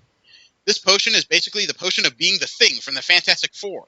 You rub it all over yourself, go to sleep, and when you wake up, well, you have pebble flesh. It gives you a natural armor, but it lowers your dexterity, your movement rate, and of course makes you look like a hideous monster. The question is this. Since magic in D&D can do anything, why wouldn't you take a little extra time and brew a potion that upgrades your armor class without making the needless flaws? Balance. Thing wasn't any slower. Oh, okay, I have to read this. Number 10, Bone Seed. You guys familiar with this item? No. Okay, so this is a tiny bone fragment that when planted turns into a giant tree made of bones. Does it look awesome? Probably. Would it be perfect landscaping addition for an evil wizard or someone trying to make heavy metal album covers? Absolutely. Is it useful in any other way? No. Well, technically you can grab one of the bones and try to stab somebody with them, but this is D&D. If you weren't already carrying a weapon, you have died minutes after beginning your adventure. Oh, also, quote, if a bone seed is planted in a burial ground, there's a 10% chance it will produce a monkey skull.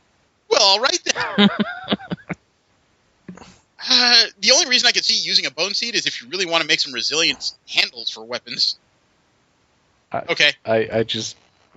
I'm still picturing that in my head. I know. How about this? The horn... Okay, I know you said 5, but I may have to reach 6 here, because there's 2 back-to-back that I am very curious about. The first is the Horn of Baubles.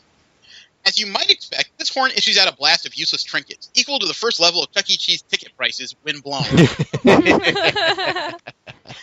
It is not even slightly useful because, again, by definition, what comes forth from the horn are baubles. But as an added kick, when used, there's a cumulative 10% chance that the blower will be sucked into the mouth of the horn and then transform into the aforementioned stream of useless trinkets, not only killing him, but destroying his body completely, rendering him unable to be resurrected without a wish spell.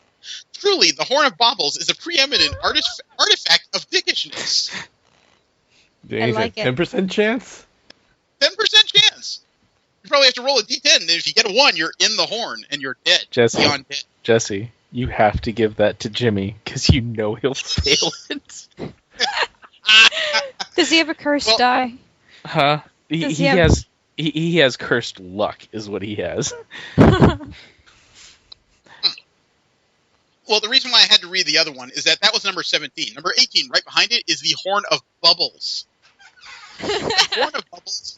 The Horn of Bubbles is decent second to the Horn of Baubles, though. It obviously spews out bubbles, which of course do nothing to attackers, but blinds the blowers. If you're a bard, there's a 5% chance you'll get sucked into the horn and turned into a stream of bubbles, which, when they pop, mean you're dead. Since only bards suffer the chance of death by bubble, the Horn of Baubles reigns supreme in dickishness. But still, if you find a horn in a pile of treasure, don't blow it. It's just not worth the risk. Okay, there is one more here. Number 19. There is a name here that I have to read. Huchema's Powder of Edible Objects. Interestingly, this odd item is one of the few D&D magical items that does have a backstory. Apparently, the unfortunately named Huchema was a cheapskate who inadvertently created a powder that allowed him to eat any chewable material while trying to make a spice that would allow him to eat cheaper and cheaper food. With it, people can eat anything from cotton to tree leaves instead of bread and salted beef. Now, I would say if you're carrying around cotton, you might as well be carrying food. I would also say that if you plan on your player character eating tree leaves to save fictional money, you are very much missing the greater point of D&D. Hence the reason why the first magical item I always buy for my character is a ring of sustenance. You and Keith both. Excellent. I like his taste.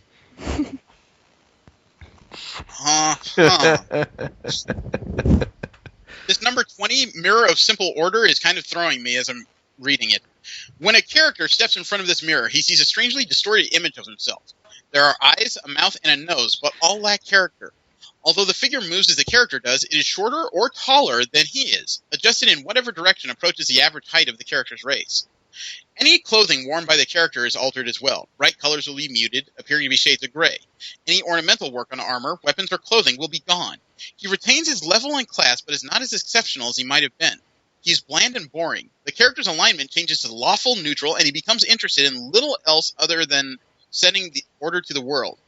So there's a magical item that turns you into a soulless bureaucrat. I guess that's who's making those damn rings. Awesome.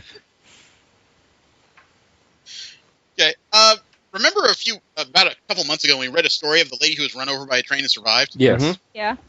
Well, we now have a twofer. 2 women were trespassing on railroad tracks in southern Indiana and just missed a fatal encounter with a freight train on a bridge when they were caught in the middle of it.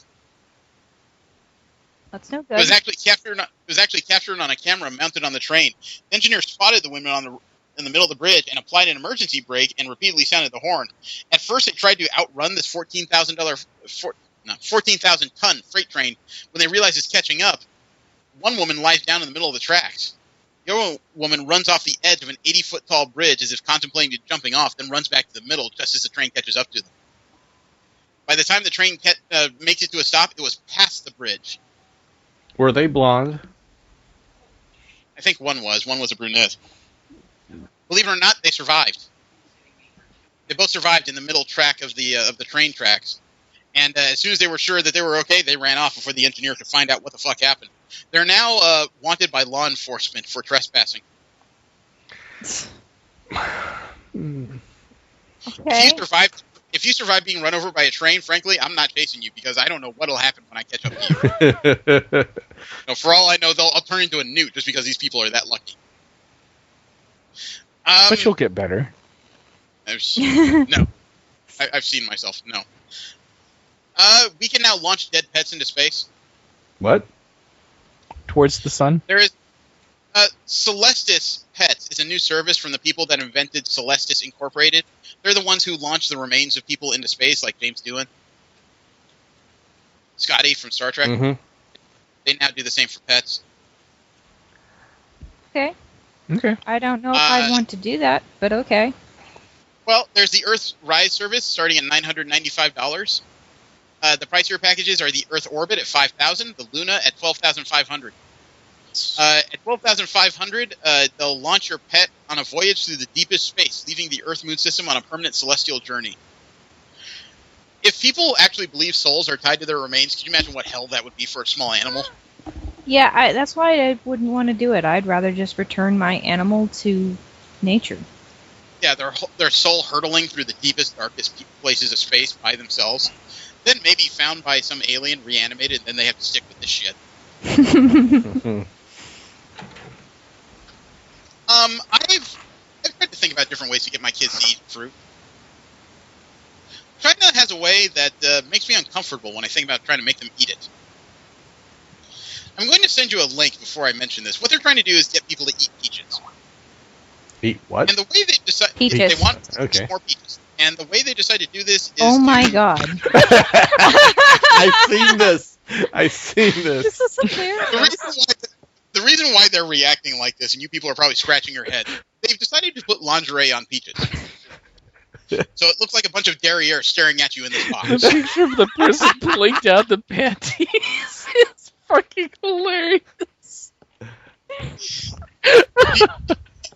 Do you spank before you eat it? Oh, God. It bothers me more, not just that there's lingerie on it, but that apparently in a dozen you can get all kinds of different variations on lingerie. I'm so disappointed there's no crotchless. Could you imagine going to a fruit stand? Yes, I'll take a black lace and maybe a pink frilly. It's so ridiculous. I would say only in China, but I think we're only about 2 steps away from this in America, frankly. Yes. What's that? The last bit of what the fuck news I have is a doozy. There were several people who went to catch the first showing of Guardians of the Galaxy. You know, every movie has those people that has to see it first. Right. Oh. Well, several people sat down for Guardians of the Galaxy. They got through the trailers, which of course is, you know, it can be an exercise in patience or an exercise in entertainment, depending on what you think of it. Well, the beginning screens began to roll, and people noticed that they didn't find Marvel or Disney anywhere in it. Yeah. This was kind of confusing. So they got to the title screen of Rise of the Guardians. Yeah. Really? Instead of Guardians of the Galaxy, they were the one. of a showing of Rise of the Guardians. Oh. Boy, some people were fucking pissed. Oh. I bet. There was one tweet by Maddie of August 1st that says, the black guy in front of us was like, do I get my popcorn money back too? Oh. I mean, if this isn't a joke, this would have to be a clerical error of the utmost order for somebody to order a movie that's 2 years old for a debut. And one that's not even that good.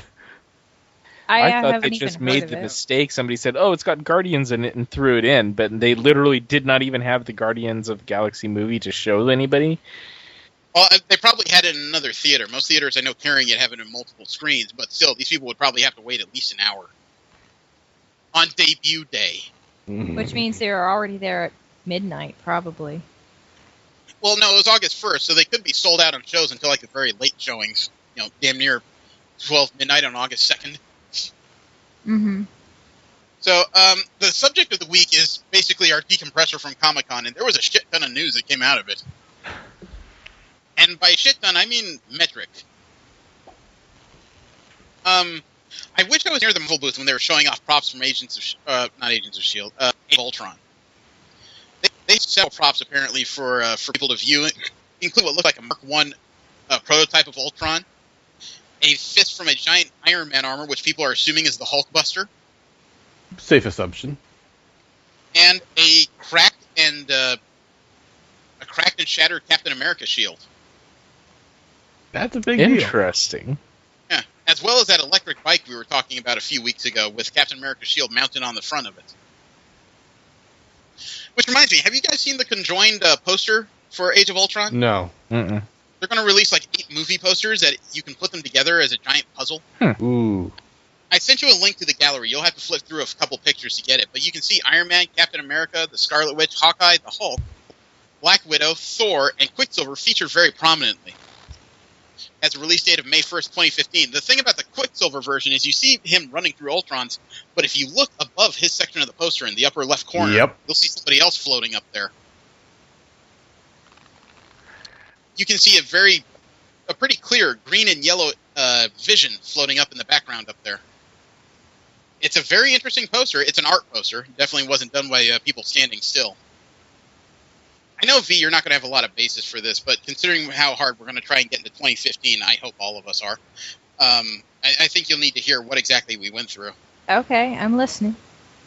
Well, first of all, I would say that crowding is an issue. Yes. Yes. Let's not beat around the bush, because as much of an amazing time as I had last weekend, the crowds are relatively extreme.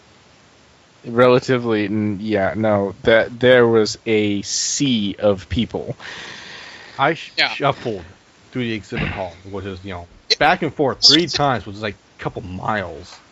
Well, for a while, there was a group of 4 of us walking through it. It was pretty easy to lose somebody within a couple minutes if you're not constantly checking behind. Oh, yeah. I'd be afraid to take kids through this. I would take my daughter, but that's because she's smart enough not to let go of the back of my belt, frankly.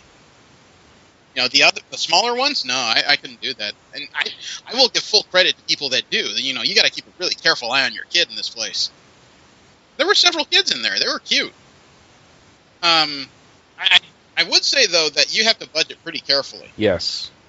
Between the cost of the tickets and the hotel, I mean, that's a good $400 to $500, but you probably need to set aside a good, $150, $200 for food if you're not snacking it. Yeah, I came with $90 and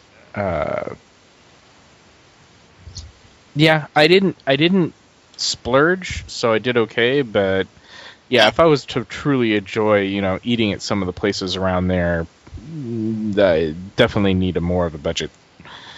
Yeah, $10 a plate is not very easy to come by in that area.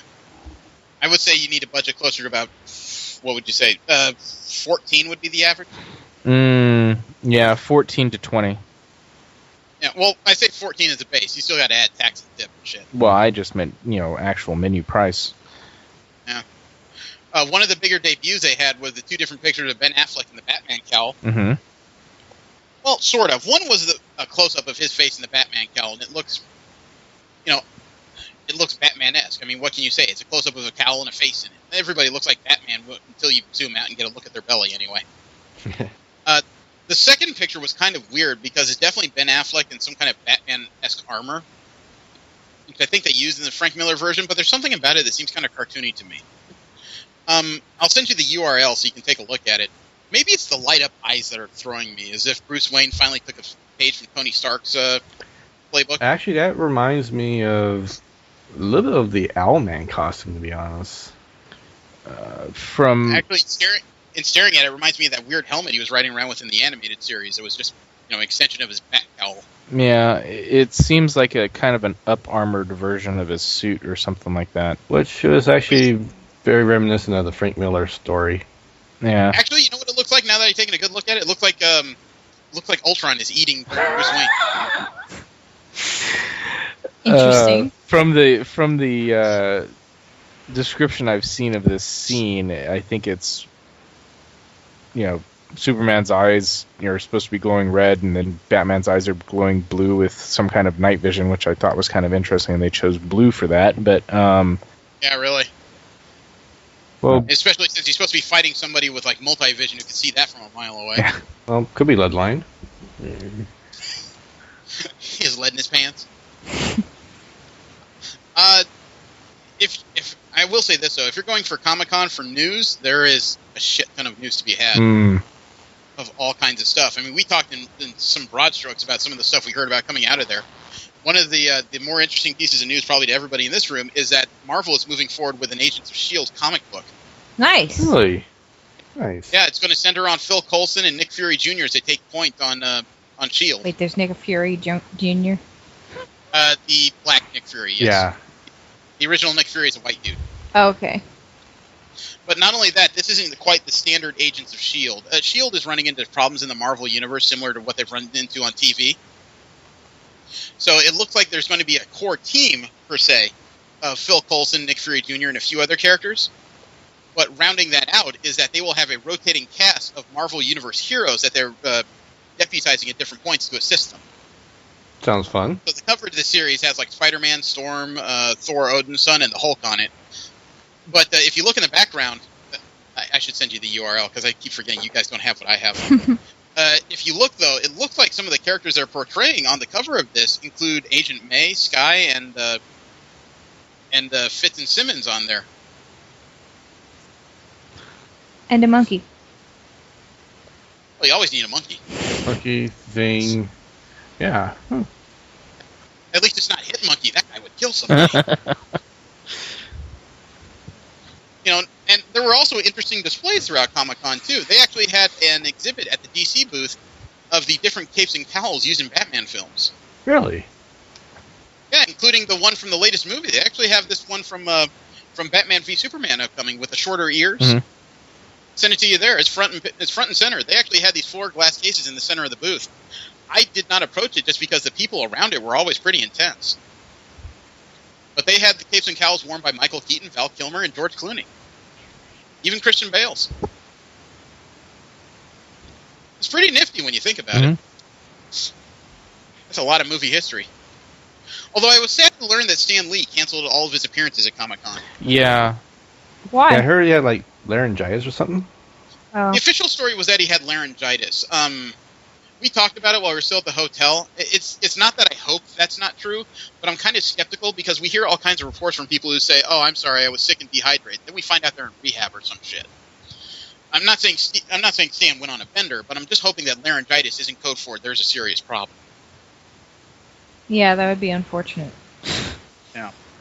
But I must admit, though, that's not the kind of thing that you can announce at Comic-Con. If you announce at Comic-Con that Stan Lee is deathly ill, there would be people just falling to the floor. Saying the apocalypse is here. Yeah, and it's already crowded in there. I'd hate to have to step over people. That was one thing that kind of astonished me was how much stuff that was interactive on the Comic-Con floor. There was all kinds of playtests being run of every single fucking thing. Arkham Knight was delayed, so they didn't have that this year. But what? There was The Crew. There was new characters on Killer Instinct. There was Sunset Overdrive. There were several PlayStation games, although I don't think Sony had a gaming lounge this year. I think they relied on the floor for that. Namco Bandai and Capcom each had booths where they were both not just selling their games, but they were selling convention exclusives. That's freaking crazy. You guys didn't try anything out on the floors, did you? No. It's hard to do anything when the sea of people just don't stop. It's actually easier than you think, because then you can at least stand still. It's just a question of whether or not the line is short enough for you to bother. Yeah, it definitely earned its nickname of Lion Con legitimately. Okay, well, what did you think of all these people fishing for convention exclusives? They more are power more to them. dedicated than I care to be. Yeah. I couldn't spend my whole day fishing for exclusives.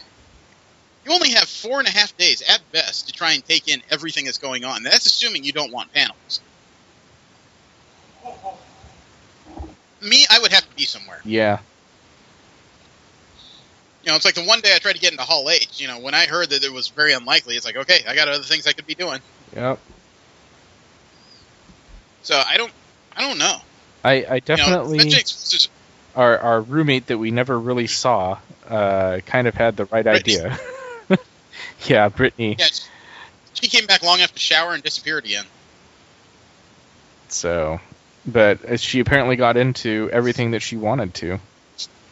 But she literally brought a sleeping bag and camped out at night.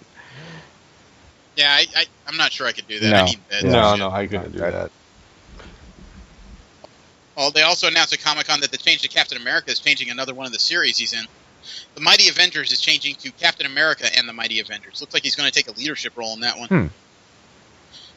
According to the panel I sat in, there's going to be kind of a power struggle going on between 3 prominent members of the team. The Falcon, Pulsar, Monica Rambeau from the Next Wave. Monica Rambeau from Next Wave and Luke Cage, all of whom have legitimate, reasons to be team leader. Monica Rambeau, she led the Avengers twice. But I mean, our favorite insane angel, Angela, is getting her own series pretty soon. Angela, Assassin of Asgard. That's already a AAA title, and it hasn't started. I know, that hurt.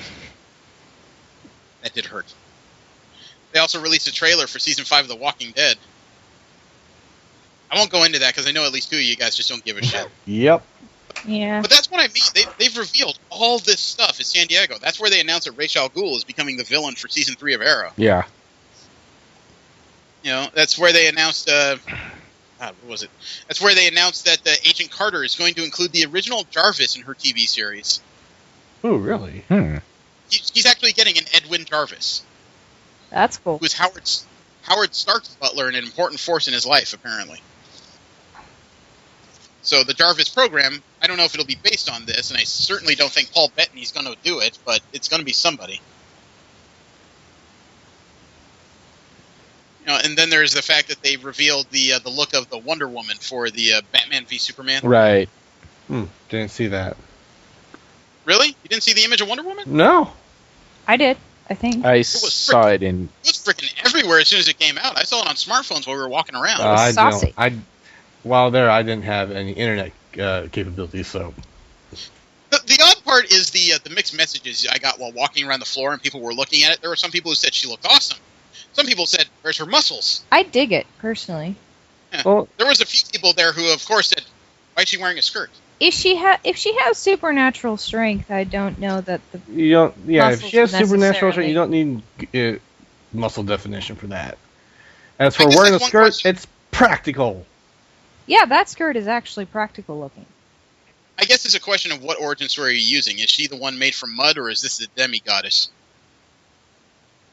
It's not very clear to me.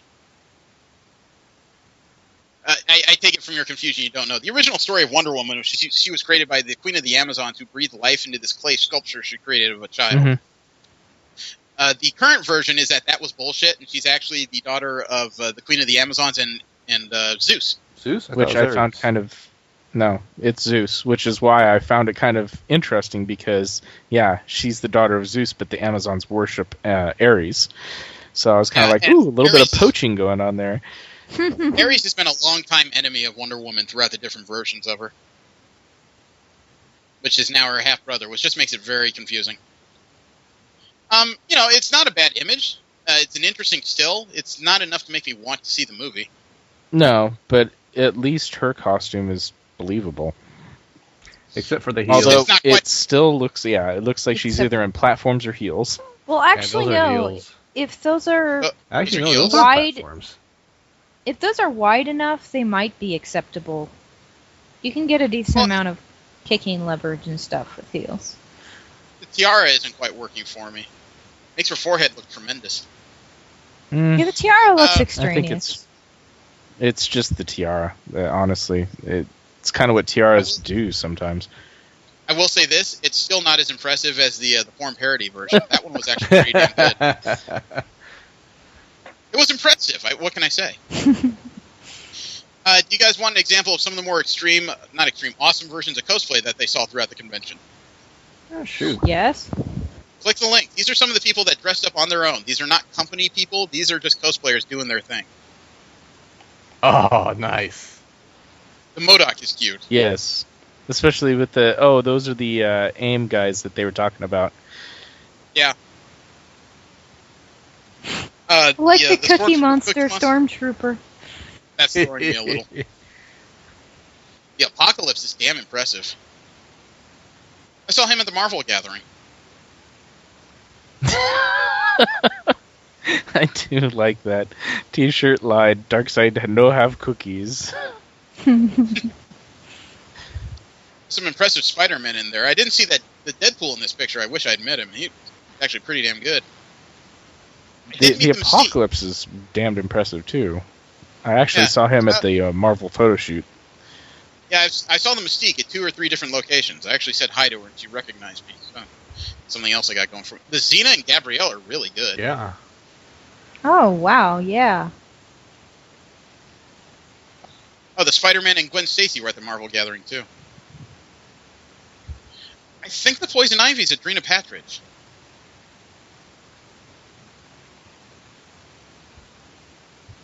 The stag thing is throwing me. I don't know what the frick that is.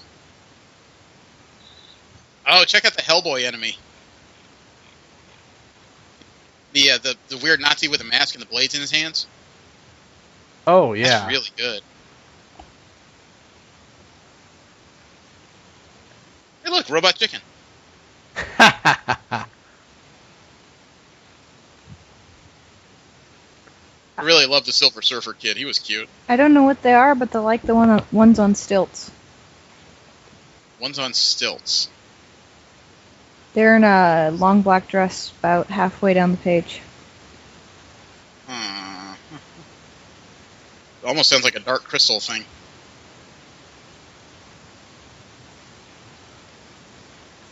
I'm not finding it so far. That was a good Captain America. Oh, there, found them. I don't know what the frick those are. Did that have to do with that American Horror Story Witches?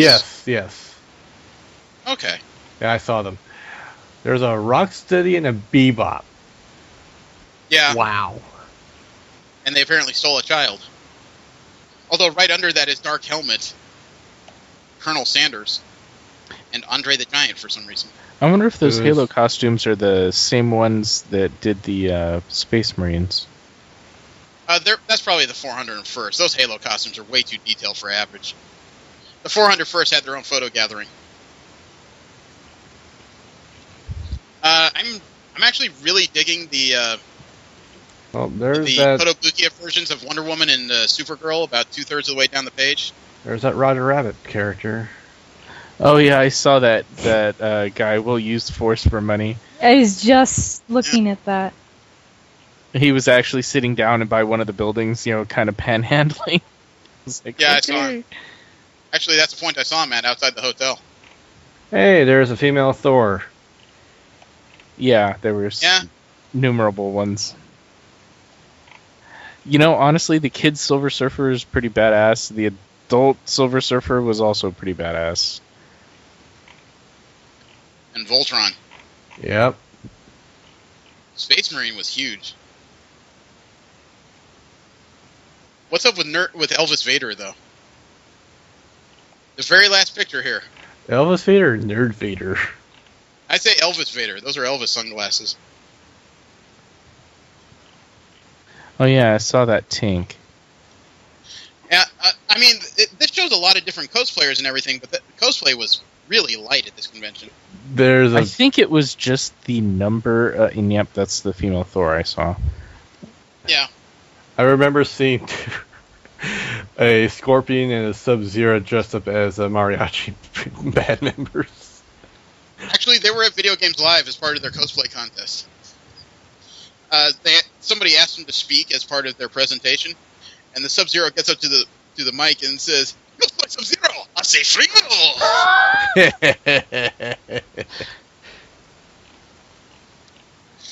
But it wasn't all good news when it came to the exhibit hall. There was one person. I showed Steve the booth, Mile High Comics. Mm-hmm. Remember then they had like an entire wall of back issues. That was the place to go digging if you're missing something. They said they're not going to next year's Comic-Con. Really? Yeah. The problem is that they feel that they've been the short version of their letter that they posted online on August 4th. Not August 4th. I'm sorry. When was this? They posted this just after Comic-Con. They feel that too much of the money is going towards convention exclusives in the larger booths, and they feel like they're being stomped out of contention, basically, in the exhibit hall.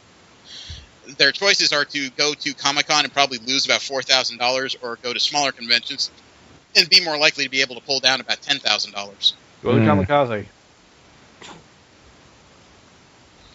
It is rough in there. You guys saw the lines for convention exclusives. That's where a lot of people go. Yeah. Some people will resell this stuff immediately and make their bills for the next 2 months by selling convention exclusives. So it is a choice some people have to make. And it may be harder on really comic book retailers and a lot of other people out there, because that's where a lot of the money is going, is to DC and Marvel exclusives that are being handed out at different points all over the place. It's a legitimate problem, I would say. Yeah. So I wouldn't say small booths have no chance there, though. There was a lot of healthy commerce going on all over the place. Did I tell you guys about the Robotech fan I helped? Mm-mm. No. Oh god, this was funny as hell. On preview night, I was walking around, and there was a guy who was pointing at boxes of Masterpiece betas, the Toynami ones, and he was asking. He said to the guy in like broken words, he was asking about colors, and the guy was just looking back and forth saying, I don't understand. I don't get it. I'm standing next to him just listening. I watch it go back and forth a couple times. Finally, I said, he wants to know if that's the red one. And the vendor looked at me a little bit incredulous. Meanwhile, the guy next to me, he just says, yes, it's red. And I said, you want the Annie one. And all of a sudden the vendor says, are you sure? I said, look, dude, the Rand one is blue. The Lunk one is green. That leaves Annie as the very likely red one, and he's asking for the red one. Are you sure? Are you sure about this? Okay, dude, I bought one 4 weeks ago. He wants the Annie. And then the guy just says, okay, you're the expert. And he hands him the box, and the guy says, thank you. And this lady behind him says, thank you very much. We were having a lot of trouble with that. Said, yeah, I heard. And then he looked at him and he says, you have Alpha? Said, what? You have Alpha? Like, he wants the Alpha fighter. How do you know that? Dude, I just told you I bought a beta. Do I look new? He says, I don't see any alphas on your shelf. And he turns around and says, I guess we don't have alphas. Do we have alphas? No, you don't have any alphas on your shelf. And he looked at me with that expression. This is kind of a combination of, you're making my sale, and would you shut the fuck up? And I told the guy, he has no alphas. No alpha? No alpha. Oh. And he looks up and he says, Victory? I look at the shelf, and the guy looks at me as if he's just saying, fine, what did he say? So he's asking about your Masterpiece Valkyries. Yes, Victory. Those things above the betas. Oh, okay. Wow. Wow. Meanwhile, the whole time I'm helping him, I'm tapping into my cell phone, I get the letters of the beta, and I turn it around and just said, look, dude, red. He says, yes, red. So I helped the guy sell, a $100 toy.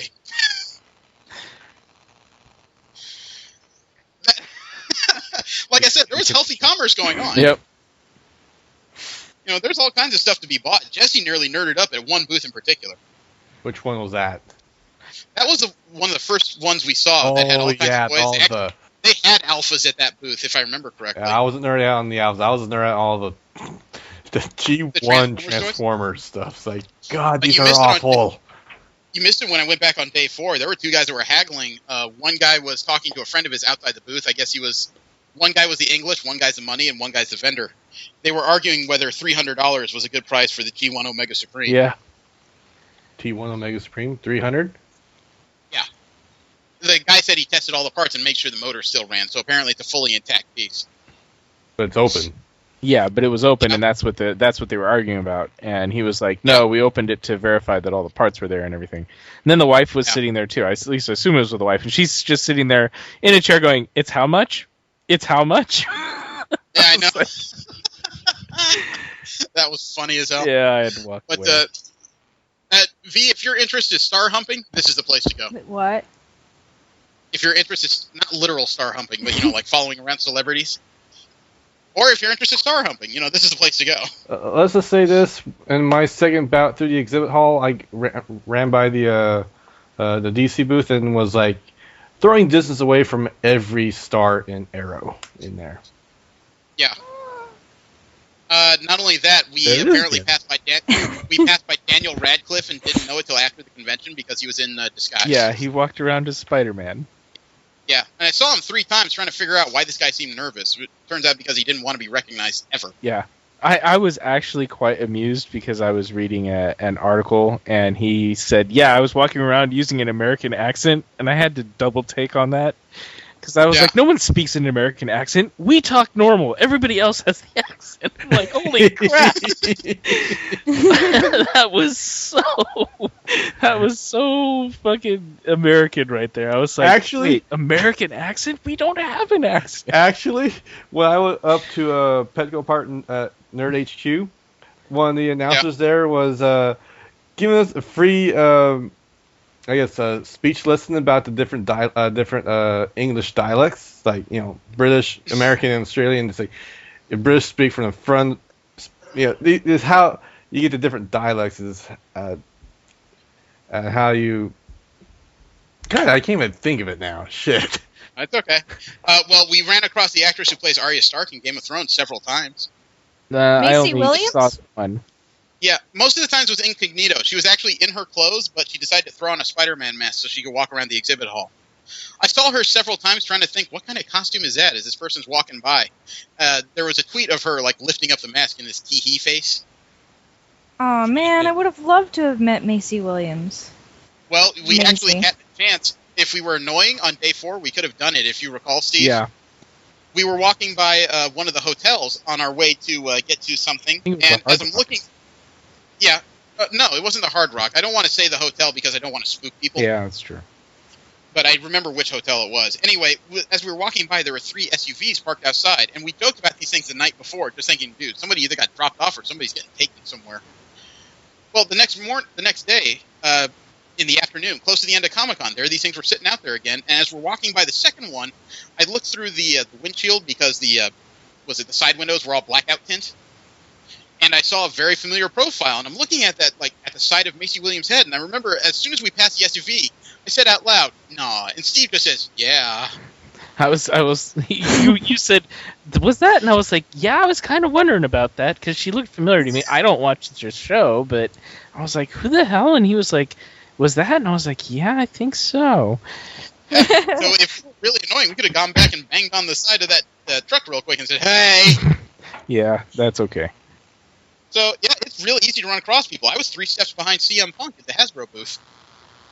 Who? CM Punk is a wrestler. Oh, okay. Well, he was just enjoying the show. guess. Yeah, he's technically retired now, with full use of his body. That's kind of rare. But there's all kinds of celebrities you can see just walking around, not even at the panels. My wife is still pissed off that she couldn't get to Matt Smith in his $100 autograph session. Oh yeah, I would have loved to have gotten there. Yeah, he was signing on the convention floor. That must have created a hell of a line. I don't think I was around that particular day. But I gotta ask, what did you guys think of line control? Honestly, Dude, they were pretty good. Yeah, I have no arguments with that. No. Well, I mean, inside the exhibit hall, it's rather extreme because there's really no place to put them unless the booths have space for lines. That's unfortunate. But when it comes to the lines for panels on the second floor and outside, they do a good job of not only gathering people in place, they keep it orderly, and you can still walk. I mean, there was space everywhere that was used well, and they put up tents for every frickin' thing. And there was a sign for everything. And the event staff actually seemed to know what the hell was going on, so they could answer questions, and not mislead you. And they were plenty up front, which I appreciated, to say, hey, the line's this long, the event's this long, you don't really stand much of a chance back here of getting in. Yeah, well, Steve, remember the Orphan Black line? Mm-hmm. We were sitting outside it while we were waiting for the Marvel thing. They didn't have tents, but large sections of it were planned to be in the shade at least. Right. And instead of just asking for sections of people, the guy would actually look at the next person holding sections of lines and say, okay, I need 15. Okay, I need 10. All right, I need 20. He was very specific about how many people to put in this next section. Yep. It's really refreshing. Let alone, now that we brought up the lines and the fact there were tents everywhere, fucking registration or lack thereof. Yeah, there was no line when I went on Friday. I just kind of walked up and they said, okay, go here. Actually, I think the longest wait I had was digging my wallet out of my pants to get my ID. Wow, how'd you just put it down there? Jeremy, I'll be honest, for your report for Comic-Con, I went into detail on that registration, actually. Went into a little detail with that. That's fine. I don't, detail is fine and everything. I still need to get your copy of it so I can put it up. Yeah. I mean, honestly, when it came to registration, we unintentionally cheated a bit because we found the end of a group of people going into registration. We just merged with it. That was for Jesse's badge anyway. Ah. But it's still it took him an embarrassingly short amount of time. Once he merged with that line, most other places that distance would be 20 minutes minimum. Yeah, I didn't stop moving. Yeah, it was 2. V, you'll be amazed here because I went through a full registration off-site, okay? Okay. They actually split us up. People who did not have preview night were supposed to go to another hotel on the shuttle route. Fortunately, our roommate dropped us off, so we didn't have to take the shuttle. He dropped us off 3 buildings over because traffic was really intense. It was rush hour in San Diego already when we decided to do this. We knew it wasn't going to be great. Mm-hmm. So it took us longer to walk from 3 buildings over to the registration site than it did for us to go through registration. 6 minutes was all it took. 6 minutes from the time we entered the back of the room to walking all the way up, getting our badge, and getting our bag. That's all it took. Nice. And then they had a shuttle line outside of about 200 people. So my wife and I just kind of said, damn it, we don't have our hats because, most of this is in the sun. Mm-hmm. We weren't there for more than about 35, 40 minutes. Nice. Yeah. They really beefed up everything you needed to get people going and get rid of them. And this is their registration split into 2 places. They were holding it at the convention center for everybody else, but people with 4-day badges without preview night or Thursday only had to go to an off-site location, and it is a slick operation. I mean, there were people streaming in, and there still was really no wait. Our line only stopped twice because they had this routing system. And the people there were not just knowledgeable, they were courteous. When we got to the front of the line, this lady looked at my wife and I, takes a quick look over the bank of people she's watching, and she says, okay, go over behind that lady. She's almost finished, and then she'll get right to you. Nice. They're actually paying attention and shit. That's rare. Yeah. Yeah, and this is coming from someone who's been in the registration lines for the acts. Yeah. Most other things take an inordinate amount of time. You're used to a 2-3 hour wait when you go to pre-registration. These people don't seem to like making you wait at all. I mean, it wasn't as fast as the Kamikaze registration, but... Well, Kamikaze you didn't get into till day 2 anyway. Also, Kamikaze is only about, a quarter the size of this? True. The off-site events, once we actually knuckled down and got done with the convention and started doing the off-site stuff, I would dare say the off-site is more fun than the convention itself. I have a cat climbing in my window. I'll be right back. I've been ignoring that cat. And that's when he gets the cricket bat. No, the off-site stuff, I would honestly say was a bit more fun than the convention itself. God, what did I don't even remember what the hell I did the first night. I went to Video Games Live. V, that you would have killed me to get a seat in that show. Okay. Video Games Live was the San Diego Symphony Orchestra, and their building is behind the convention center. Building is kind of a loose term for it because technically it's a stage on a small man-made island. Okay. And the back of the stage points towards the sunset. Sounds nice. I'm sitting there watching the sun go down as people start playing music from soundtracks of classic video games like Metal Gear Solid, Castlevania, Chrono Cross, and Chrono Trigger. Yeah. A host of things I'd never even heard of before. And it was an interesting orchestra. They had a small choir backing them up. They brought out a world-renowned flautist. They brought out this band called Critical Hit, which replayed Mega Man on the stage. It's an interesting show, and it was interspersed by Dorkly skits. Nice. There was a couple of bad Agent Dorkly skits. I was a little surprised, though, that they never played Dorkly's logo in any of them, so I don't know how much credit Dorkly got. It's a really interesting show. The surprise of the weekend, though, was that Steve and Jesse nearly lost their shit during Hollywood Babylon. What is that? Kevin Smith, the director of Clerks, he does a weekly entertainment podcast all about the weird stories coming out of Hollywood. And he has a partner who's a radio personality in Los Angeles called Ralph Garman. He's a guy that does a good amount of impersonations of all kinds of different celebrities. And the two of them would sit there crack wise on different stuff, including each other and entertainment news. And it was an hour-and-a-half show. It started supposed to start at 11. It started just after midnight because it turns out their special guest got lost. Their special guest thought he was supposed to be going to the Hard Rock. It turns out the show was at the House of Blues, which, if you're going by foot, is a good 15-minute walk through the sea of humanity that's out there. But the special guest was probably worth waiting for. It was Kevin Conroy, the guy who voiced Batman for 15 freaking years in cartoons and stuff. Yeah, still is voicing him. Yeah. It was kind of funny listening to Batman say, "Do it, or I'll fuck you up.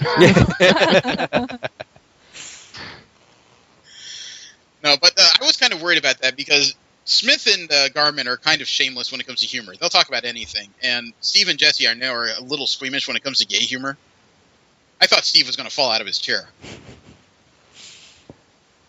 He was laughing pretty hard. One of the bigger successes for them was the Arnold Schwarzenegger singing show tunes. Yeah, that was horrible. God.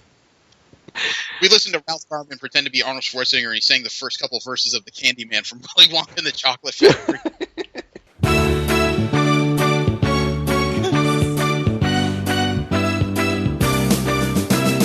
Who can take a sunrise, sprinkle it in dew, cover it in chocolate and a miracle or two?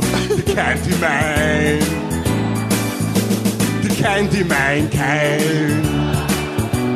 The Candyman can, cause he mixes it with love and makes the world taste good.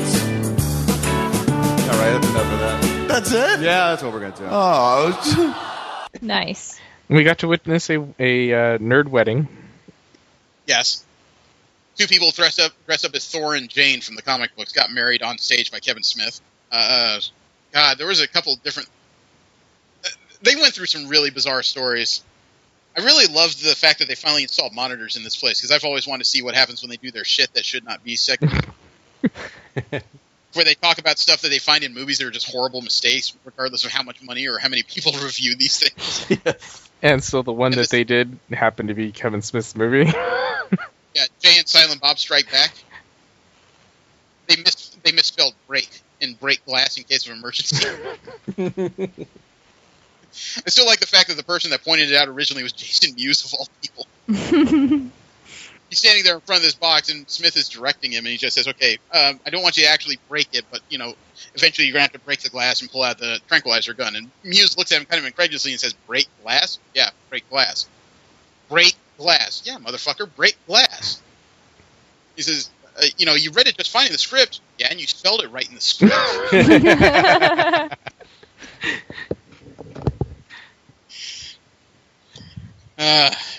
But Hollywood Babylon was a gem when it came to the weekend. It was a nice break from everything. Yeah, I fell asleep waiting for it to start, but once it actually got going, it was well worth the wait. Yeah, I just wish I didn't have a 5-hour energy when I did, because I was up till 4 the next morning. Yeah. And then you got to run the zombies. Oh, fuck you! Wait, did you actually do that? Yes, he did. I did. They gave us 60 minutes to complete it. I did it in 30. Even at my size. And I admit, there was a couple times where I was bent over, sweating, breathing. And a couple of people I was running with asked me, dude, are you okay? I was like, yeah, trust me. Better than it looked. You cheated, though. I did not cheat. I used debug mode. Wait, what? There was 4 or 5 of us, okay? And we were running kind of as a cluster in our particular group. Okay. We got into this... Okay, first off, I should say, the course starts you off at the bottom level of Petco Park, a baseball park. And to start off, it has you run up all 5 levels of this park, which is just daunting enough. At least for me. Up on the 5th level, there was this empty section of hallway, and as I'm running by, I see a light on, and it's the bathroom. So, I walk into the bathroom. Nobody in it. Well, no, there was one person in a stall, and 3 other guys followed us. And as soon as we walked in, they saw me stop and looking at the stall and see a couple feet underneath it. There was that wordless conversation where we're just contemplating kicking the stall to make sure we're not about to be punked. That wasn't funny. But we heard him flush. We were just like, okay, this is legit. So we stopped, had a pee, splashed water on our face, washed hands, probably not in that order. We took a minor, like 30-second break to relieve some fluids. And I guess I wasn't the only one, because every guy in there thought it was a good idea. So I found the debug. I found the extra room that wasn't on the map. I know where the peak is in Portal, okay? But I did go through the entire course. I did not stop. They actually give you a symbology in case you want to quit the course or it's too much for you. They want you to sit down in the middle of the course, take your index and middle finger on one hand, put them to your temple, and then give the thumbs up symbol. That's pretty convoluted. No, you go basically make the gun sign and Yeah. Oh, okay. Put it to your temple. Like, I give up. But the beginning of it was unintentionally funny because, like the guy said, after I got 3 hours sleep during the night, I got an additional hour and a half nap. From the entire shuttle ride over there to the walk to standing in line to actually getting in the first couple speeches where they're explaining the game, the whole time my mood was relatively sour, and I admit that freely. Had nothing to do with the course, but after 3.5 hours sleep, it's too much for a power nap and not enough to be real sleep. So I was nauseous, I was tired, my head hurt, I was hungry, I was thirsty. There's a whole list of things that were making my mood kind of bad. But I must admit, when that first bang happens and suddenly walkers are flooding the room behind you and you have to go forward, that's when all my neurons suddenly start firing. It's like, oh shit, gotta go. And the zombies, the walkers in there are well trained. They're not trying to necessarily obstruct you. They're just trying to drive you on. You do have to dodge them to a certain degree because you don't want to get caught under them, obviously. But, I mean, early on in the course, there were two things that happened that kind of solidified the fact that we have to do something about this. Number one was near the top of that 5-level ramp, they stopped us. And there's this guy who's explaining the zombie virus to us in case there are people who are, running the course who have not actually seen the show. And as he starts speaking, there's this guy that's dressed up in army fatigues. He's got blood on the front of his fatigues, and suddenly he collapses, like right next to this guy. And the guy's still speaking. And I remember there were 4 or 5 of us in the front who were just kind of looking between the guy and this man on the floor, just going, can we hurry this up? And then mid-speech, somebody else appears from behind the column. He's definitely in full walker mode. Comes up behind the guy who's speaking, puts his hand on like his neck and his shoulder, and just starts latching onto him with his teeth. And it was both a story moment and a funny moment, because as soon as the guy latches on, he screams, but as the guy's dragging him down, he must have lost balance because all you hear is, oh shit, thump. So the 4 or 5 of us in the front notice that as this is happening, the other army guy starts moving, so we just said, jump, and we went over him. So we continued on our way. At the very beginning, though, as they were getting ready to send us into the course, there was one lady, though, she lost her shit. And I mean seriously. She was like spinning around in circles. Her friend was trying to calm her down, and she was freaking out. She did not want to be there. She had that expression of a deer that knew it was about to be shot between the eyes. Afraid of zombies, probably. So, yeah, she bought into this a little too much. But went through the whole course. It led us up and down several places. It looked like several people eating in a food court in the middle of the place, and we were getting kind of mad at them because we really would have liked a break. There were apparently multiple courses because some guys started branching us off to the left and the right.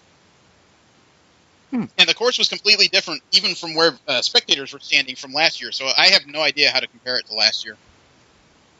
The best part, though, was at the end. What I didn't know was the end. I turned into a dick. They've heard this story. They know how bad this is. V, I'll tell you this. As we stood in this tent, it was a blackout tent, so the interior was all like black vinyl lined. It was made so that light could not get in or out, right? Mm-hmm. I didn't know this was the end of the course.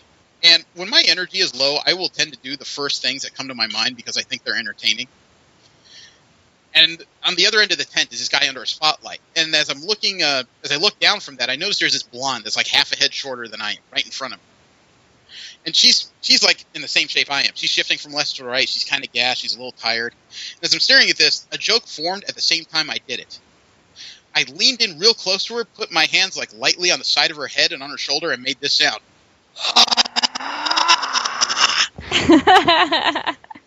Did she freak out? She jumped out of her skin. She whirled around, and the guy she was running with just thought it was funny. He started laughing. And she just said, don't fucking do that! And I said, I'm sorry, I thought it was funny. And she looked at me and said, I don't know you. Do that to whatever friend you were running with. And I said, my friends are outside. I ran alone. And if the guy laughing with her, or the guy with her was laughing, was a boyfriend, he wasn't getting anything tonight. Probably not. Yeah, he thought that was pretty funny. He thought that was really funny, actually. The after zone after the course, what did you guys think of that? What? The zone after the course was done, where people could hang out and like try and regain themselves for a little bit, where you could get drinks and shit. Oh, yeah, that was fun. It would have been better had I really been in the mood to party, but... Yeah. Well, they had people dressed up as walkers doing breakdancing. Yeah, that was actually really fun to watch. Especially when they got the Thriller. All of a sudden. Yeah. But you could order a few drinks. You can get some specialty, like one-of-a-kind T-shirts out there. It was an interesting place to be able to cool off for a few minutes. Watching people sit around in, running clothes and zombie makeup sitting around sharing drinks together is kind of surreal. But it was fun, and I'm a little sad we didn't go to the after party, but it wasn't necessary considering how little we all are as partiers. You know what I mean? Mm-hmm. Besides which, after 4.5 hours sleep and a good half-mile worth of running, I needed time alone. Actually, no. What I kept saying throughout the walk back was, I need an ice cream. You eventually got it. Yeah, I got it. Thankfully the hotel we were staying at sold Haagen-Dazs. I must say, I loved the hotel we were at. Yeah. The rooms were freaking huge out there. We stayed at the Declan. I liked the fact that it was within walking distance of a lot of stuff, too. Yeah. The entire room was a mini-suite. It actually had a wall between the living room and the bedroom. Nice. And it had a separate TV for the bedroom, too. I will say, the one thing I did not like about the room was the doors to the bathrooms. That was kind of different because the room we walked through, it didn't seem like it'd be a thing. There was 2 doors to the bathroom in the walk-through room. One from the living room, one from the bedroom. The room we stayed in, unfortunately, there was only one door straight from the bedroom. Yeah, well, and the fact that it's a sliding door, it makes it really hard to be quiet when everybody else is sleeping because the damn thing just goes rumble, rumble, rumble, rumble, and I'm just like, fuck. Yeah, it made that same sound that the Steve makes when he's about to steal your cheeseburgers. My thoughts were when I went in there and saw, I was like, the light switches to the tub and toilet are on the outside. I remember my brother teaching his cousins in Korea how to be dicks. Yeah, well, fortunately for you, we're all adults, and we spent our dickishness at the convention. Yeah, and on the podcast. It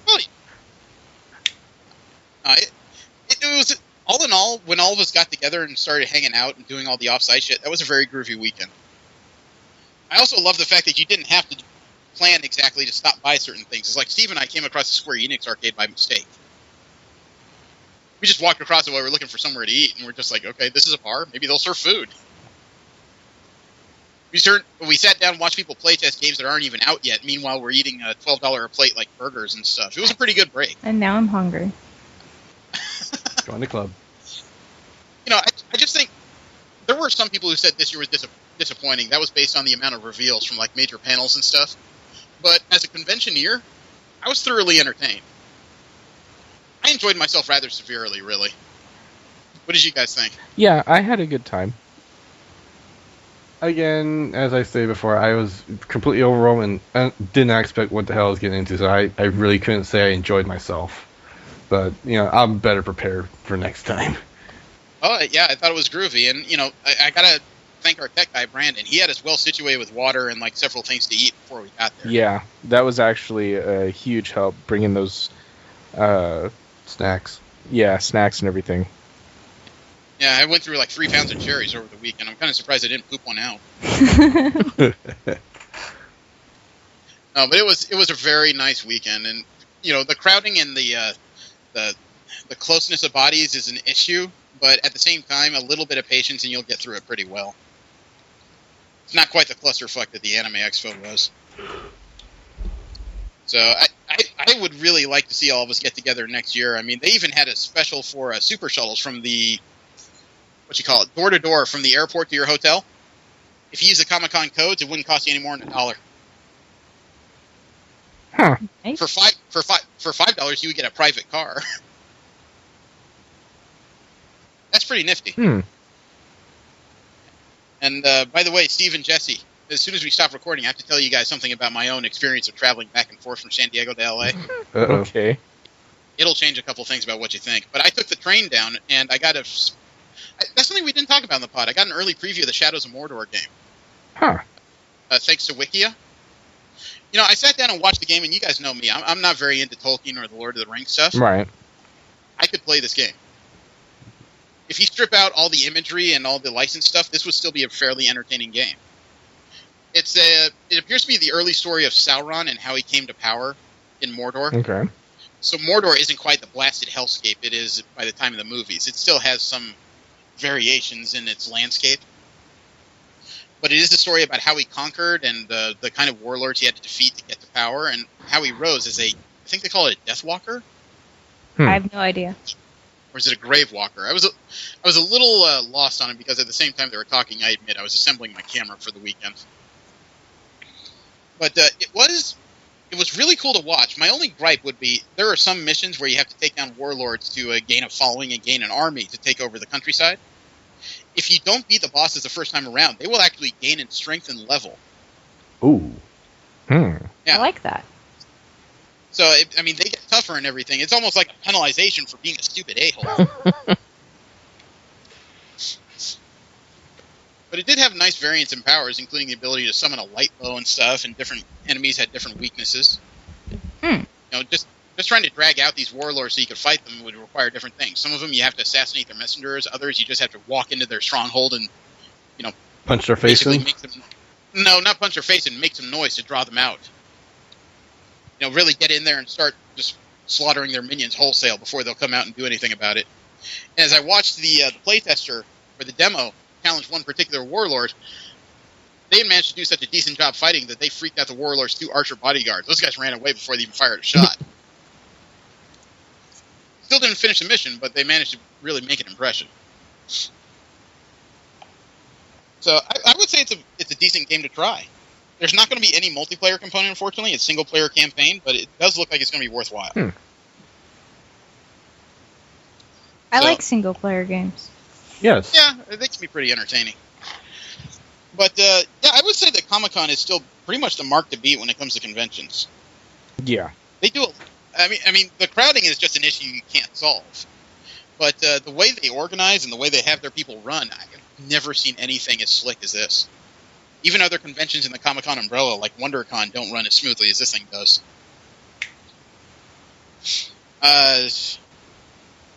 God, I'm trying to think if there was any complaint. Even the shuttle system ran pretty well. Yeah, traffic, every 15 minutes, it was. You still had to deal with the traffic and whatnot, so it wasn't like you were instantly at your destination. But that's something though that you're never going to quite get over. Yeah, because no, during there's the nothing you week, can do about that. It's still a work day for the local businesses, so there's going to be people coming in and out. And then at nighttime and the weekends, the gas lamp is the area with most bars I've ever seen in one area. Yeah. There's all kinds of places for people to hang out and drink, even if they're not doing the convention to begin with. So there's all kinds of things that are considerations, but at least when it came to the shuttles, they didn't give us school buses. Those are full charter buses. Yeah. Those are things you can sit down and relax. I think that's going to be the long and short of it. The next Comic-Con doesn't take place until July 8th. They moved it way up next year. Which is going to be a serious problem for me because Comic-Con happens the weekend after Anime Expo next year. You don't even get a week to unwind. I wouldn't even get a day to unwind because technically I'd be washing clothes to get ready to go again. It's one of those things where I'd have to consider whether or not I just request an extra day for my day job because it wouldn't be worth me popping in for one day. Okay, what needs to be done? Okay, I'm gone. I'd literally come home, wash clothes, and get ready to pack everything up. But next year we got to make a full plan, and there's a meeting later tonight. I got to talk with Anthony because we need to properly cover everything, including news and outside events. We need a second room of people. It would help. Other people from missions. Yeah, we need other people from Mission Start to get themselves down there and do some work. Okay. There is no way around that. Well, we discussed it kind of at our hotel. Comic-Con is not really a convention, V. It's a festival. All of downtown San Diego lights up with not just Comic-Con events, but outside events that people have put together just to advertise their shit for the upcoming year. Yeah, they had trucks driving around with billboards on them. Yeah. Well, it looks like I will be trying to plan to get out there next year. It's just there were pedal cabs with guys dressed up as Spider-Man on them. And the seat in the pedal cab was made up as the Iron Throne. Yes. Someone dressed up as the Enterprise. Yep. Yeah. Or was that a motorcycle? That was a motor vehicle. That was a cycle. It was a cycle, yeah. So there is all kinds of stuff to feed your fandom out here. If you've got some kind of sci-fi or nerdy interest, you're going to find some piece of it here. It's just a matter of how much work you put into trying to get in to see those celebrities you want to see, really. Mm-hmm. But I'll leave you with those thoughts because we're going to have to do some planning to get through next year, obviously. And I would say, really, if you're going to start, you got to start planning now. Make sure nobody else requests that weekend off. But I think we'll leave it at there. Next week, God, next week is Sword Art Online, if I remember correctly. We never did the whole cryptic thing. Might want to save that for a little further down because there are some comparisons to be drawn there with City of Titans that'll be interesting to get into. Okay. And we might want to hold off on that until after we talk to the City of Titans crew about gameplay. That's the next piece we got to find out about. Yeah. Find out about a whole bunch of shit. Now we just got to find out how it plays. So I think next week we'll just do like the first 3 episodes of Sword Art Online, so V can get her beak wet without getting her bored necessarily. Okay. That'll probably mean Keith will have something to talk to her about. Yes. Yeah. All right. So I invite you to roll with us again next week. It'll be a short anime discussion. Thank you very much. Have a great weekend. I am Jeremy. Steve. Jesse. And V. And we are still not Batman. Thank you very much.